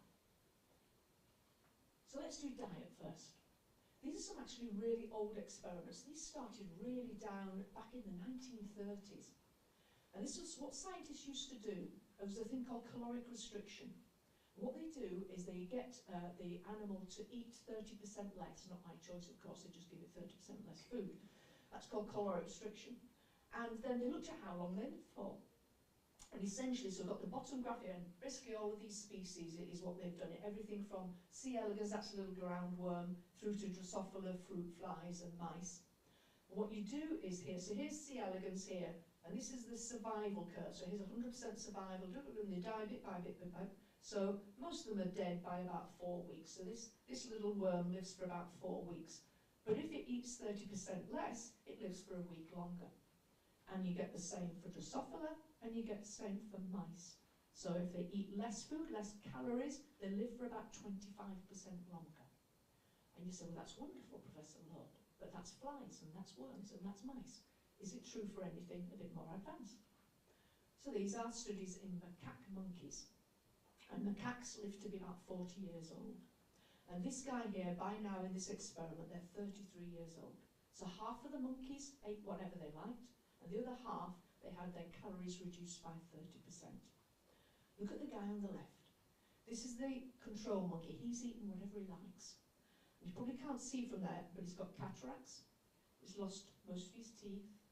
He's got kyphosis, curvature of the spine. And can you see he's lost a lot of his hair, so a lot of the chaps in the audience will relate to this. And he's lost a lot of his muscle. He's got sarcopenia, poor little thing. Look at the guy on the right. You don't have to be a zoologist, a monkey expert, to see that there's something different here. This is the calorically restricted one. No cataracts, good set of teeth, they give you a good bite if you got anywhere near him. Look at that straight back, no kyphosis, no hair loss. Look at that, it's got that lovely ginger hair. This is a spunky monkey. You know. But is he going to live longer? Well, we don't. The experiments are just finishing now. So this is the red is the death curve of the ones who eat what they like. So by the age of 33, which is the equivalent to about a 75-year-old human, there's only about 20% of these monkeys left that were in the study at the start. Whereas there's 70% of the calorically restricted monkeys left. So it looks like they're going to live longer. But the important thing is, are they healthy? Well, you saw the picture. But the vets look at these monkeys every week. And this is the percentage that have got no age-related disease. So they test them for cancer, you name it, they test them for it. The ones that have eaten whatever they like, only about 25% of them got no disease. The rest of them have got a disease. Look at this, the caloric restricted, 70% of them are disease-free. So it looks like they've lived longer and they're healthier. You're going to say, Professor Lord, but that's monkeys. What about humans? Well, of course, there are no caloric restriction studies in humans. The longest one that's been carried out lasted 6 years. But here's the nearest equivalent. So this is studies in the Okinawan Japanese. So Okinawa is an island off the tip of Japan. They have the highest number of centenarians in the world by a long way. So they have 18.5 for every 100,000 are centenarians. The nearest competitor is mainland Japan at 4.5. So they have lots of centenarians. But the interesting thing about the Okinawan Japanese is they have a tradition that you should leave the table hungry. You should always leave some food on your plate. And so they calorically restrict. So they've been monitored, and the children eat 60% of the calories that we would recommend in the UK, and adults eat 80%. So they live longer. Are they healthier? If you compare Okinawans with Americans, they're 75% more likely to retain their cognitive functions, so they have very little dementia. 80% fewer breast and prostate cancers, fewer ovarian and colon, the list goes on. They're healthier. So it looks like it works in humans as well. So I talked to the Minister of Health, what's he going to say? It's not going to catch on, is it? Can you imagine it? Getting everybody to eat 30% less? No. But there are alternatives. There is research now looking, some of you may have heard about intermittent fasting. So this is, again, lots of studies where with the calorically restricted mice and animals, what they've done is they've allowed them for just, say, 3 hours in the day to eat whatever they like, as many calories as they like. And they get the same effect on lifespan and health span. So it looks like what's important is a period of fasting. It's not necessarily the calorie intake, it's the fact that you've fasted. Okay, so that's interesting. And the other thing is, even if we can't get people to do that, we now understand roughly how caloric restriction works. So there are attempts now to get drugs that will mimic, will do the same thing. And the good thing is, we had a question earlier about how long does it take to develop a new drug, and it is 15 to 20 years. So the field is generally repurposing drugs. I'm going to tell you a little bit later about another study we've done. But one of the things is this drug that some of you may have heard of, and some of you may even be on. It's a drug that's used for type 2 diabetes called metformin. And this is a study in mice, and the death curve here, this is the ones that haven't had any metformin, this is the ones that have had metformin, so they live longer, and they're healthier. So this is a treadmill. How can they run on a treadmill? They can run much longer. This is a cognitive test. They've got better cognitive function and fewer cataracts. So in a whole range of species, metformin extends lifespan. And we've known in humans, interestingly, this is called the accrued event rate. This is the rate at which people are dying, basically. And if you compare diabetics on metformin with those on an alternative, basically they're less deaths, so they live longer, and they're even equivalent to healthy controls. So diabetics on metformin do much better. We've known that for a long time. And can we use this? Well, yeah. So there's a trial about to start in the US by this guy near Barzilai. And what they're going to do is they're going to, and you think, well, how are they going to do this? You know, how can you possibly do a study where you find out, well, will metformin benefit people? Will it get them to live longer and healthier? Well, nobody's going to fund a study that takes 20 or 30 years, are they? Not going to happen 40 years, you know. By the time you found out the answer, the research is probably dead as well. So what he's doing is, interestingly, the age at which you develop your first age-related disease is really variable. So you might get osteoarthritis at 40, or you might get it at 70. But the time that it takes to get your second disease is constant. Roughly, it's about 12 to 18 months. Really interesting. So what NEAR is going to do, he's taking 3,000 adults when they get their first age-related disease, and he's going to give them metformin. And it won't matter what that disease is, whether it's diabetes, whether it's arthritis, he'll give them metformin, and then he'll watch and see how long it takes to get their second disease. And he hopes that it will be slower, that it will slow down the development of the second disease, or perhaps even stop it. And by that way, find that, yeah, it does look like it's tackling aging. Hope that makes sense. So it's an exciting trial. Okay, so that's diet done. So what about physical activities? This is for you, Ashley. So Ashley will know this, and she's already told you. So this is data back from 2008, and I like to use this one because it's data from Fitbits, so objectively measured activity. Because if you ask people how physically active they are, you know what we're like. We tell them a few little porkies, don't we? And we sort of say we do a bit more than we do. So this is objectively measured. So what you've got here is you've got different age groups, 16 to 34, 35 to 64, and 65 above. The pale blue are the folks not doing very much activity at all, low level activity, and you can see that the older we get, we're basically doing less. The dark blue here are the ones meeting the Chief Medical Officer's recommendation of 150 minutes of aerobic exercise. And chaps, it's about 5% by the time you get to be 65 and above. Ladies were even worse, 1 to 2%. So we become more physically active, physically inactive as we get older. And remember I told you we're hunter-gatherers. So the question we asked was, how much of physical inactivity is causing modern aging? And to do this, we thought, well, how can we do this? So what we did was we got some lifelong exercisers. So these are guys and ladies who've been doing cycling for most of their adult lives. We've got 125 of them. And we chose cyclists. I'm a keen runner, I run every day. And we're a bit like nerds, we keep diaries. So all these guys all had diaries for decades and decades. So we could really see that they really had done what they said they'd done. So they're a good group to work with. So we have 125 of them, 84 men, 41 women, aged 55 to 79. So if we're going to find any aging, that's the age where we're going to find it. And to be in the study, they had to be able to do 100 kilometres in under 6.5 hours and 60 kilometres in 5.5 hours. That's pretty fast. And they had to have done it at least twice in the last 3 weeks. And basically they came into the lab. This is a study we did with King's College London, and you name it, we measured it. So we took a bit of blood, we took a bit of muscle, we measured their heart function, brain function, you name it, we just measured it. They spent a day and a half with us. So what did we find? Okay, so you're not going to be able to read this, I do apologise, but trust me, I'm a scientist. So what we've got here is 5-year splits in the men and the women, so 55 right through to 70 and above. And what we've looked at here is how much fat there is in the body. We did a thing called a DEXA scan. And you'll hear people say, oh, there's nothing you can do about it. As you get older, you know, you put fat on, you can't tie your jeans up anymore, all the rest of it. No, not in these folks who stayed physically active. They didn't have any more fat in their body. That's just because we're not physically active enough. So if anybody tells you it's inevitable, it's part of aging, no, it is not. Okay. What about metabolic health? So you might hear people say, well, you're more prone to diabetes as you get older because your body doesn't respond to insulin anymore, and it's called insulin resistance. And you'll hear, you know, until my medical students get a lecture from me, they believe it as well. So this is a measure of insulin resistance.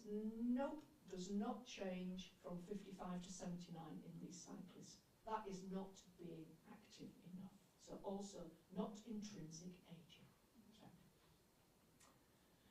What about leg strength? So Ashley's already told you about this. So this is leg strength in men and women from 16 to 24 up to 65 to 74. And she's told you that it declines, and it does. And this red line here is the critical one. That's the amount of leg strength you need to be able to get out of a chair without any assistance. And put crudely, if you can't do that, it means you can't get off the toilet either. And that's the end. You're then heading for a care home. So this is critical. So So you can see the ladies are at more risk because we start with less leg strength anyway. And the reason this happens is because you lose muscle as you get older. So this is a scan of a 21-year-old's thigh. The brown stuff is muscle. Pointer is definitely not working. The white stuff is fat. 63-year-old, also scanned through the thighs. You can see there's less muscle, and we replace it with fat. And again, it'll tell you it's in all the textbooks, part of aging. No, it isn't. Okay, so this is skeletal muscle index in our cyclists from 55 to 79. The black dots are the ladies, the triangles are the men, and you can see across the ages there's no difference, it doesn't decline. This is what we call a cross-sectional study, so it's just at one time point. So we've literally just finished sampling them again 9 years later. It was supposed to be 6 years later, but a thing called COVID got in the way. So we're just seeing if it's longitudinal as well, but certainly we're seeing no evidence of loss of muscle in these guys. This is leg strength, it's called timed up and go. No, didn't decline either. This is grip strength, this is our hand grip strength. The chaps had a bit of a decline, but no decline in the ladies. And this might be because they're doing cycling, so they're not getting the same spread on the muscles. So that loss of muscle function and decline is all down to not being active enough. But it doesn't explain everything. So this is VO2 max, your overall fitness, and that did decline in the cyclists. They're at a higher rate than a non-exerciser, but they still decline. If you think about it, Usain Bolt's not running in the Olympics anymore. You know, so eventually it will get you. This is lung function. Yes, that declines, and the maximum heart rate you can achieve. So it does that physical activity. There are some things that are actually explained are intrinsic biology, that physical activity in your lifestyle has not affected. Okay. Now for the unexpected. So this, you can tell Nancy, this is some of the unexpected. So you're sitting there, and people like Ashley are thinking, well, I'm not surprised about any of this, Professor Lord, because if you're physically active, well, of course it's going to help your muscles, and I didn't show bones, it helps your bones. What about a system that you think is not connected to muscles and bones and heart? And I'm actually a professor of immunology, so you should have seen this coming. Right, so your immune system. So what we did in the scientists, we wanted to see, was there any sign that the activity helped an immune system? And if you think about an immune system, what it has to do is protect you from pathogens. It has to have memory, produce, that's how vaccines work.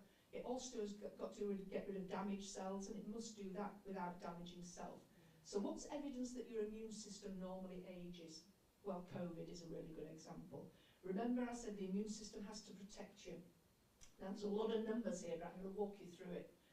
So the first line is your risk of getting COVID, getting the infection at different ages, and the reference group, what we're comparing it to is 18 to 29-year-olds, and you can see 1 times, 1 times, 1 times, 1 times. So whatever age you were equally susceptible to the virus to getting the infection. Yeah, age didn't affect that. Hospitalisation, so this is how sick you got once you got the virus. And again, you've heard some talks, so you'll get this. Look, 2 times if you're 30 to 39, you're twice as likely to be hospitalised as an 18 to 29-year-old, but look, 15 times more likely if you're 85 and above, but death's the worst. Look at this, 340 times more likely to die if you're 85, and 90% of the COVID deaths were in the over 75-year-olds. So the older they were, the sicker you got with it.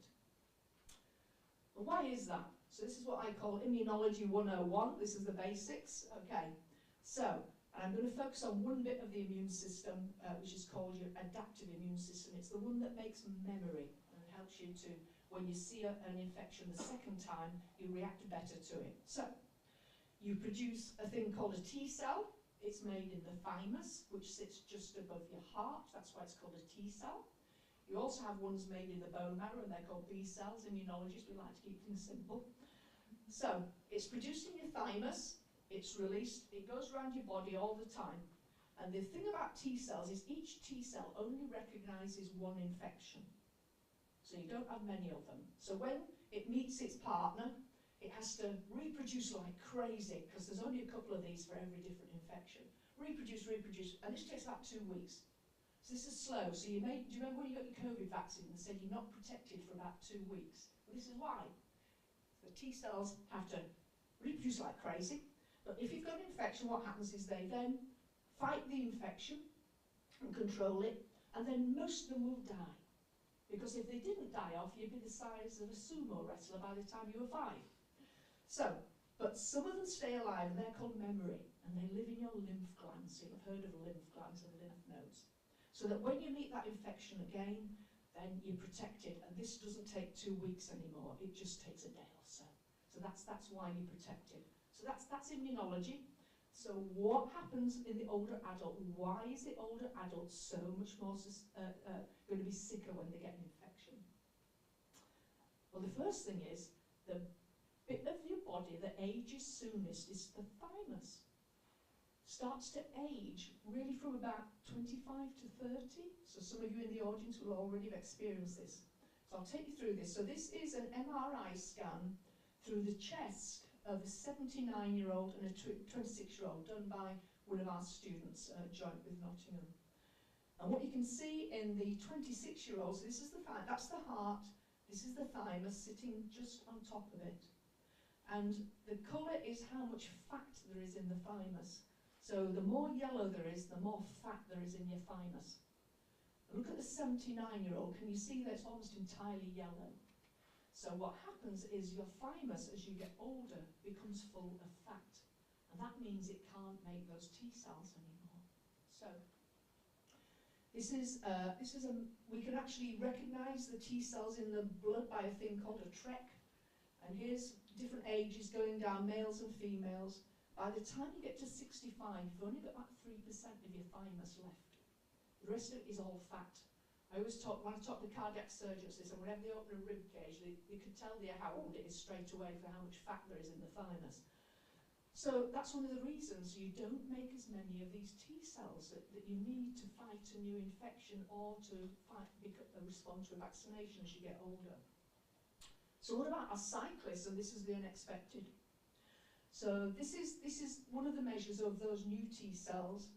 This is some healthy young people, some healthy olds but non-exercisers, and they make very few of them. And in fact, there were supposed to be 75 people in that group, but we could only find these cells in half of them. So most of them are making so few of these new T cells we could barely find them. These are the exercisers. They basically had the thymic output, the number of T cells, the same as a 20 to 30-year-old. And we've scanned them now, we're MRIing them now, and their thymus just looks like a 20 to 30-year-old. So they're protected from that. But why is that? You want to know why. So this is why. The thing that causes your thymus to shrink is a thing called inflammation. Okay, it's one of the bad guys of aging. And this is one of the ways we measure it. This is an immune hormone. So here's those healthy young. Here's the old non-exercisers. And you see this is called inflammaging. It's inflammation with aging, and you can see that. But in the cyclists, they didn't have it. They didn't have that inflammation, so their thymus wasn't shrinking because of that. You've also got immune hormones in your body that help keep the thymus nice and juicy and fit, and it's called interleukin-7, IL-7. So here's the healthy young, and with age you make less of it, but not in the cyclists.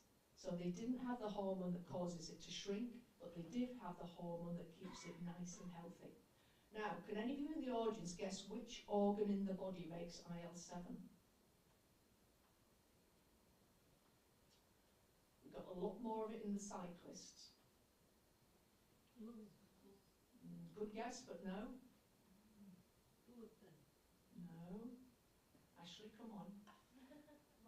Yeah, skeletal muscle. So the more muscle you've got, the more active your muscle is, the more you're making this interleukin-7. Okay. So that's the unexpected. Right. The next question I get, but Professor Lord, I don't want to be cycling 100 kilometres a week, you know. I mean, I hate cycling, can't do it, you know.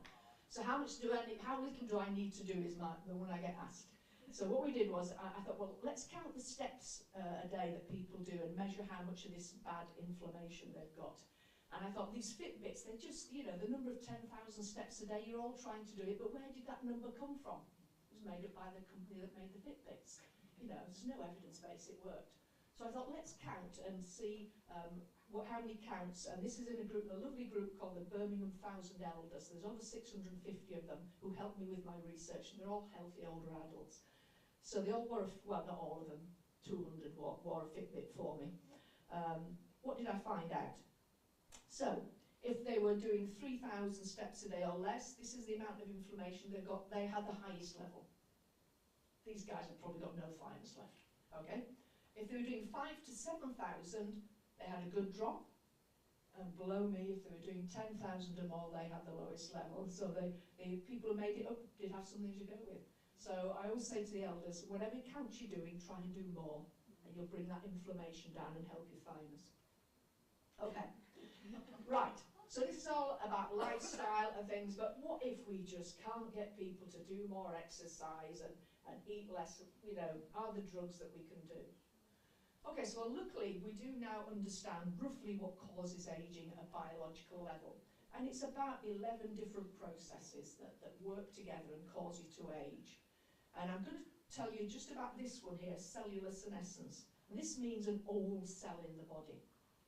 And we knew about this literally for donkey's years, since the 1960s when it was discovered by a guy called Leonard Hayflick. So I know we've got some skin researchers in the audience, so if you take a skin sample from people of different ages and see how many times their skin cell can grow and make a copy of itself, well, it gets less and less, and that's because as you get older, the cells become senescent.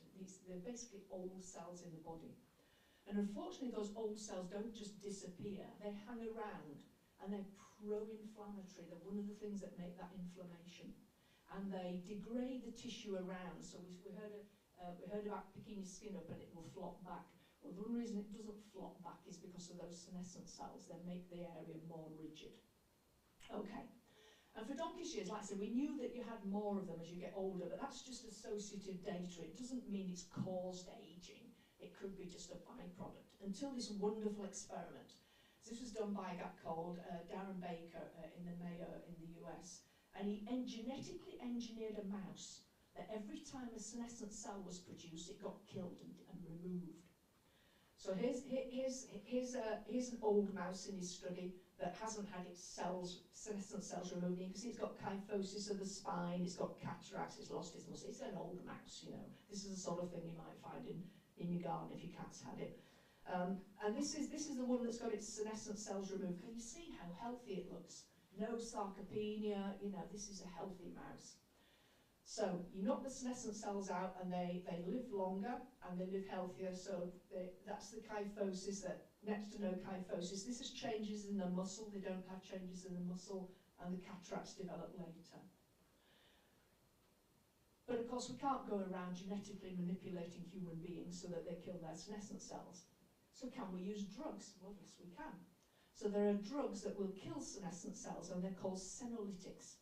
So this is a study in mice where they've looked at osteoporosis to see if you get rid of senescent cells, do you have less osteoporosis? So this is the spine of a mouse that hasn't had the senescent cells removed, and you can see it's got lots of big holes in the spine, whereas this is the one that's had its senescent cells killed, and it's got less osteoporosis. And you might be thinking, yes, but that's going to take 15 years for a new drug to come along. Well, no. The first trial in humans was reported in 2019, and there are now almost 50 trials of this in the US. There's only one in the UK at the moment, but we're trying to work on that.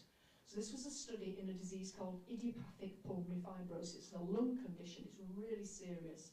The patients often have to go around with an oxygen cylinder on their back. It's really unpleasant. And it's caused by lots of senescent cells in the lung. So what they did here was they gave patients a senolytic drug, and it's a drug normally used for cancer. It's called dasatinib. And they only gave it them for 3 days each month. So it was called a hit and run. So you give them the drug, the hope is it clears out the senescent cells, and then you come back a month later and give them another hit. So after just 12 days of treatment, these patients had moved, they improved their 6-minute walk test, the timed sit up and down they could do, they were less frail after just 12 days. So this trial is carrying on now, but there's also trials in chronic kidney disease. So this is a big burgeoning area, so that's going to increase. I'm just going to watch it. Am I okay on time? Yeah, that's fine. Okay, fine, okay, okay. So, right, last little bit then. So, I said there's not many senolytic trials, but this is one we've done in repurposing. And what we're trying to do is we're trying to understand, again, like COVID, why when an older person gets an infection, they're sicker. And this is just data from the flu seasons. I won't go through it, it's just the same. If you're older, you get sicker. And so we worked on this immune cell. As I told you, I'm an immunologist. It's called a neutrophil, and this is your abundant blood white cell. It's you make 10 to 9 of them a day. You've got lots of them. And what they do is they kill bacteria. So they kill things like pneumonia. And how they do it is they do a thing called chemotaxis. So they're in your blood. And if you get an infection, say in your lungs, they chemotax. They move towards the lung, and there they literally eat the bacteria. Here, that's the neutrophil eating the bacteria, and then they will kill the bacteria. And they're your frontline defence. They're not like those T cells I told about. These guys go in there and just stick it to the bacteria straight away. Like, you've got lots of them. Okay, so we wondered, well, what perhaps that you're sicker when you get pneumonia because your neutrophils don't work as well. So the first thing we did was to look at, can these gammies move? So this, what we do is we take the neutrophils and we put them in a little well, and we put the bacteria on the other side, and we see how fast they move, and we make videos of them because we're a bit silly that way. So this is a young person's neutrophils, and it started off here, the neutrophil, can you see it there? And it ends there. Lovely straight line, so those neutrophils find the bacteria, seconds, they're there, got it straight away. This is the older person's neutrophils, and this is a healthy older adult. You do not have to be a professor of immunology to see there's a problem here. The bacteria is at the top, look at this guy, backwards, sideways, wiggling around a lot. So this is not good news because bacteria will reproduce every 20 minutes, and these guys have lost their sat-nav. They're just not going to find it. Why might that matter? Okay, it'll take them longer to get to, say, the lung to fight the pneumonia, but this is how neutrophils get there. This is a blood vessel, and this is the neutrophil, and what they do is they poke a hole between the gaps in the cells, and they move towards the infection, and they release chemicals at the front end. They're a bit like a worm, and they break the tissue down, so they burrow through tissue, so they cause damage on the way. And we worked out that a neutrophil, an older person's neutrophil, would cause 40% more damage moving through the tissue, and that means 40% more inflammation. So that might be why they get sicker. Was it true? So we took young and old people, and we looked at how much damage their neutrophils caused as they migrate, because luckily we can measure it in the blood. And it wasn't 40% more, it was double in the older person. And this corresponded with more inflammation. So this is why older people get sicker. And that's all very nice and well, and I can publish a paper on it, but I still haven't done anything about it in the clinic. So we had to know why. It's a very complicated diagram, but it tells you how neutrophils find where the infection is. So basically, the bacteria is a bit on the silly side, and it releases a chemical telling the neutrophil where it is. This hits the neutrophil and gives lots of signals, and then the neutrophil moves. So we developed a hypothesis. Well, it must be that these signals are not the same in an old person and a young person. That's why they don't move as well. So we had to look into that. I told you don't dumb it down, so this is called a Western blot. And what you see here is this line, this dark line, tells you that that first bit of the signal, the first trigger, has been activated. So the darker it is, the more active it is. And this is a young person. This is the neutrophils fresh out of the blood, and then we've given them a signal. And you can see they activate really nicely. But in the older person, we don't get any activation. Anybody still awake in the audience and see what else is different about that? Look at the control. It starts early. It's yeah. So fresh out of the blood, it was already activated. So hypothesis slightly wrong. So we had to say, well, okay, instead of trying to it not getting activated, it's already activated, so it's already turned on. So what if we turn it off? What if we inhibit it? Would we correct the problem? Yes, we did. So this is the signal alone, that's the amount of chemotaxis, and then that enzyme that I was telling you about, there's 4 different flavours, alpha, beta, gamma, delta. So if we inhibited alpha and beta, no difference. But if we inhibited delta, look at that, it corrected the problem. So we thought, what about if we go into a patient and do that? At which time, I'm not a medic, so my medic said, no, Janet, you can't go doing that. Because these drugs are all powerful chemotherapy drugs. There's no way you can give it to an older person with pneumonia. They wouldn't cope with it. So I had to think of something else. So I thought, right, back to the drawing board. I can't inhibit that. What if I can inhibit that one there, down the chain? And the reason I thought that was when I did my PhD, I actually did a lot of work on these things, statins, that you'll all have heard of. And they inhibit an enzyme called HMG-CoA reductase, which reduces the production of cholesterol. But I also knew it also stopped the production of this one, which has got a horrible name, geranal-PP. And the reason that's important is that that last bit of the chain, this bit, needs that geranal-PP to function. So I thought, well, I wonder if statins would do the same thing. Blow me, they do. So this is chemotaxis in a young person's neutrophils without statin with statin, because there's no problem anyway. Old persons without statin with statin, they just look like a young neutrophil. That's in vitro, just in a dish of flask in the lab. Would it work in humans? So, again, luckily my clinicians would let me do it this time, because it was statins. So we did a trial called Snoopy, and one of the most fun things we have in research is inventing silly names for our trials. This is Snoopy. We've got a curry theme at the moment, so we've got Balti 1, Balti 2 and Vindaloo running at the moment. But this was a peanuts theme we had, it was Snoopy. So we had 64 patients with pneumonia. Half of them got 80 mg of simvastatin or a placebo for 7 days. We looked at their neutrophils, and we also followed them for a year and looked at tolerability, safety, all the rest of it. The simvastatin, even in these very sick older patients in the QE, improved their neutrophil chemotaxis, just 7 days of treatment with simvastatin. And that's very nice, you know. But this is a killer one, look at this. This is called a SOFA score, it's how sick the patients are. On the simvastatin, they were less sick after just 7 days. And when we followed them for the year, you've seen these survival curves, that's the placebo, that's the rate at which the patients were dying up to a year afterwards. We had 40% less deaths in the statin treatment. Amazing. So now at the QE, this is now one of our standard procedures. They're all put on high-dose statins. Okay, so that's, again, an unexpected.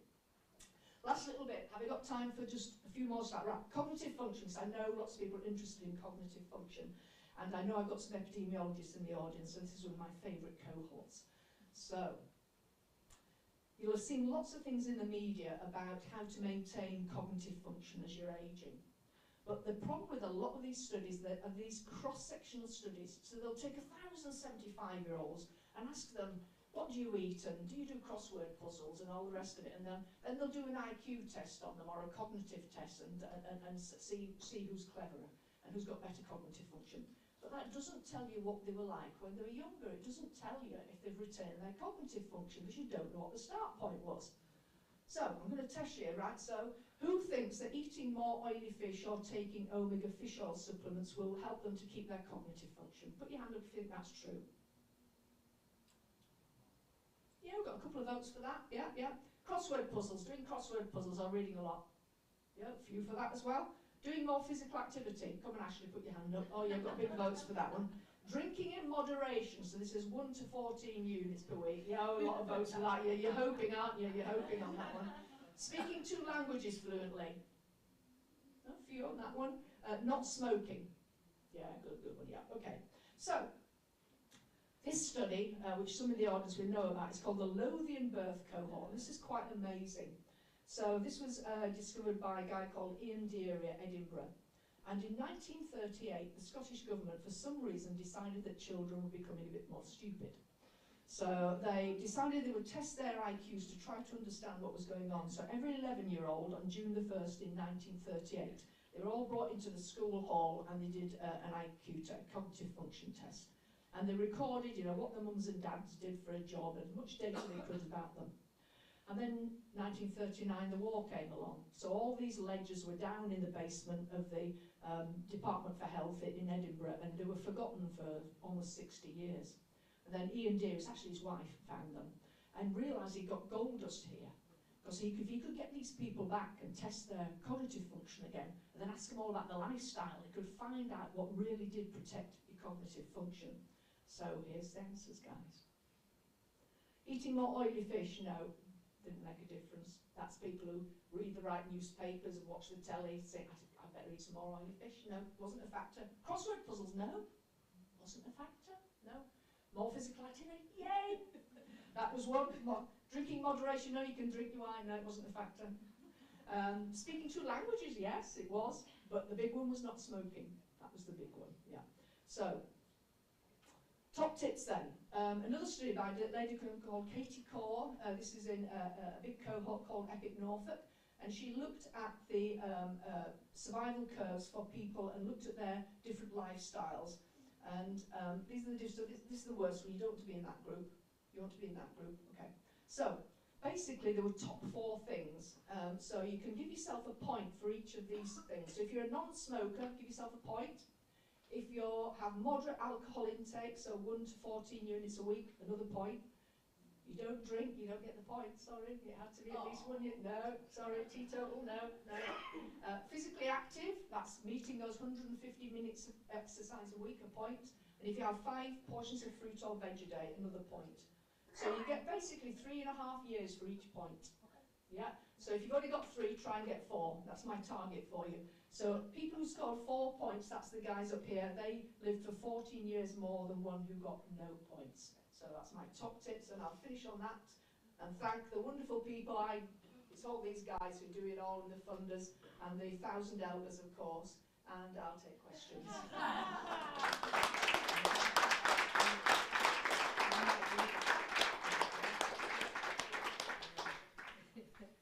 Thanks very much indeed. Rarely do you get a talk which is so accessible and yet has so much information in it. Absolutely fantastic. That's my favourite slide. I do that. We've got a few minutes if there's any burning questions or any points, but I think, yeah. I was going to say about the oily fish. I can't see it improving. Fish are stupid, aren't they?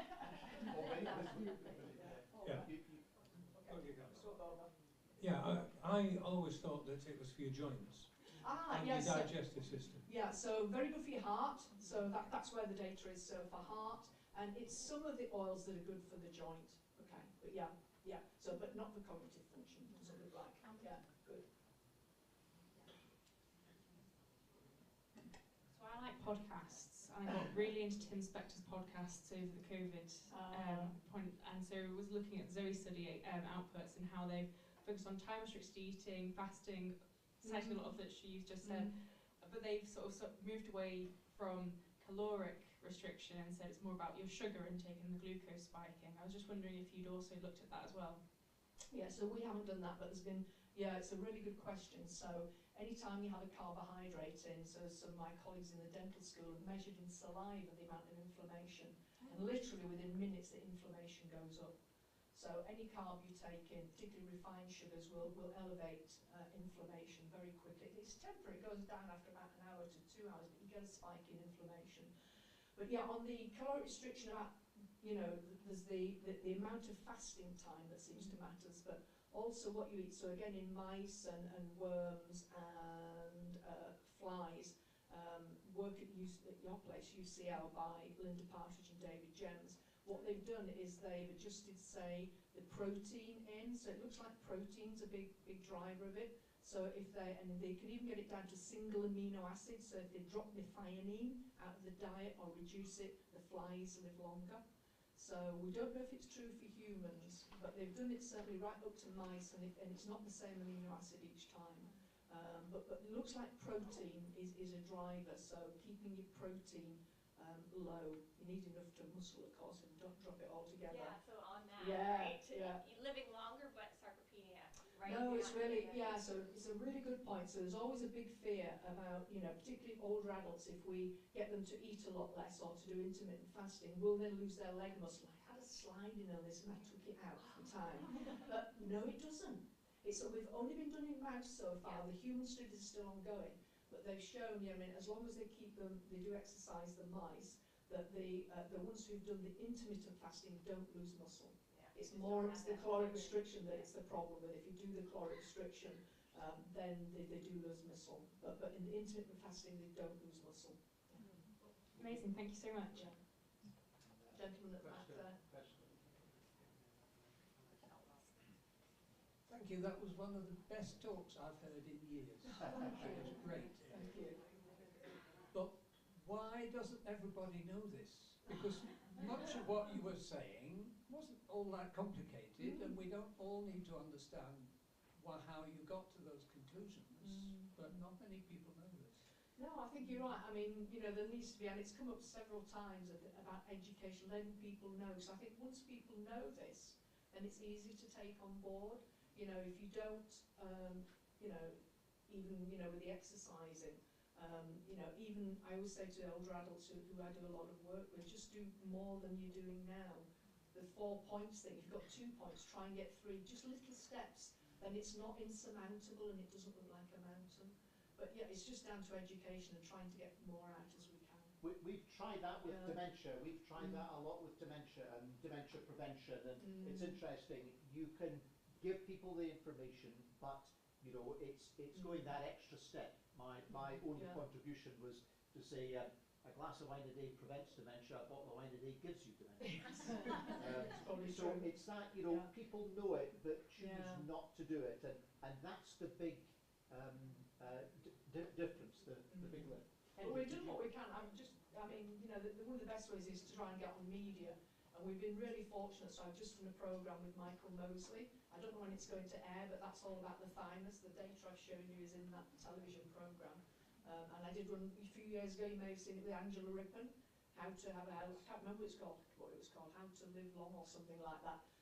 But that was that when she was able, if you can get up from lying that's flat right. without... No, you had to sit down, cross-legged, which you can't do in this dress, and you have to be able to stand up again without touching the floor. End of the day. Right, Henry, and then the last question. Okay, thank you, Janet. It's really, really wonderful, outstanding speech. It's really not only academically, also very useful for our own daily life. Yeah. So lifestyle is very, very important aspect. And then you talk about physical activity, also in relation to the WHO regulation, guidelines. One of the issues is cycling is a very, very good example. So in relation to the guidelines, what type of sort of activities which can actually enhance endurance of the muscle for different group of muscle? Do you have any recommendation on that? No, it's a really good question. So I said cycling is good in lots of ways. It's good for a lot of muscle systems. It's not so good for load bearing. So that's where, you know, my hobby of running is better that way, but running's not so good for the joints. So it's a case of balancing it out. So cycling is good in lots of ways because it doesn't put pressure on your joints, but also it's not as good for the bones because you're not loading, and you have to put pressure on bones for them to grow and turn over. So it's, you know, I think the message is try and mix things if you can. From the, just quickly, from the reports I'm watching through, seems from the survey, the racket sort of sports seems to become the best in terms of... Yeah, it's quite a nice one because you have to get coordination as well. You got coordination. Yeah, and again, cycling's good that way. Balance cycling's good. It's actually ballroom dancing is best for that. And Tai Chi. Tai Chi is good for balance. Ballroom dancing, great. It's cognition, it's social, it's everything. Yeah, it's true. A last question, and then and then James at the back. As regards non-smoker, how long, if you've given up smoking, do you become non-smoker? I can't remember that. I know for cardiovascular it's about a year or 2, so it's not too long. Cognitive, I've got to be honest, I can't remember. One of the adages in prevention is it's never too late to start, never too late to start. So even after yeah, that's fine. It'll be fine. The message is just stop. James. Yeah, thank you, Karen. Like others, I thought that was a really fantastic talk. But there's one thing that I just wanted to kind of, not quite challenge you on, but question you about, which is the metformin and statins. And the reason why I want to do that is because the general message is, if I understood it correctly, is calorific restriction and exercise, particularly strengthening exercise, and stopping smoking, the kind of key things here. And stopping smoking was a real tough struggle with the tobacco industry. And the picture of the guy sitting on the sofa with his remote, drinking his beer, eating his burger and so on, tells us about the industries that we're up against, and whether the solution is not metformin and statins, but actually thinking about those industries and how they might be regulated. The other dimension of this, of course, as you'll know from my work, is the inequalities dimension. And of course, the ability to take these messages, it's not just about the personal choice and the little nudge that we might get, but it's also about the ways in which our lives are constrained. So again, it's about thinking about the environment that we're in, the industries that surround us, and how they, in essence, exploit us. Yeah, no, I'm absolutely with you on that. And particularly, I mean, whether we can get across it with education, I don't know. If we can, you know, if it turns out that intermittent fasting is as good as it looks in some of the mice studies, perhaps that might be easier to do.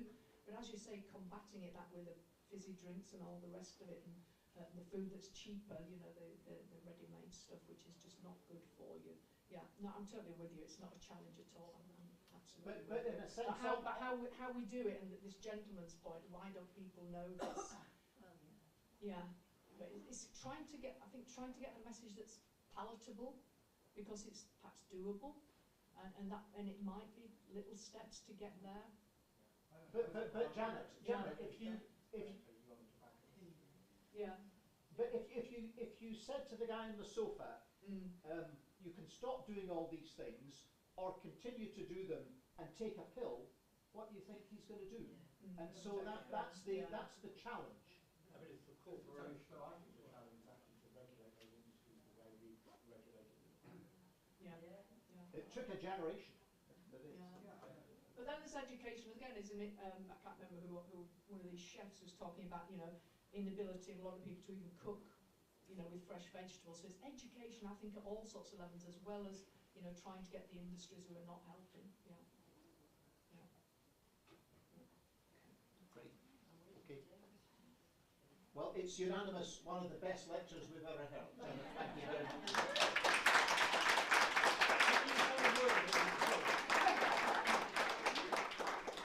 Thank you to everyone again. It's been a great day. Thank you to everyone who's arrived, who's stayed, who's organised, Emily and Mark and David and everyone at the back. Thank you again. And Johnny, thank you. Bye-bye.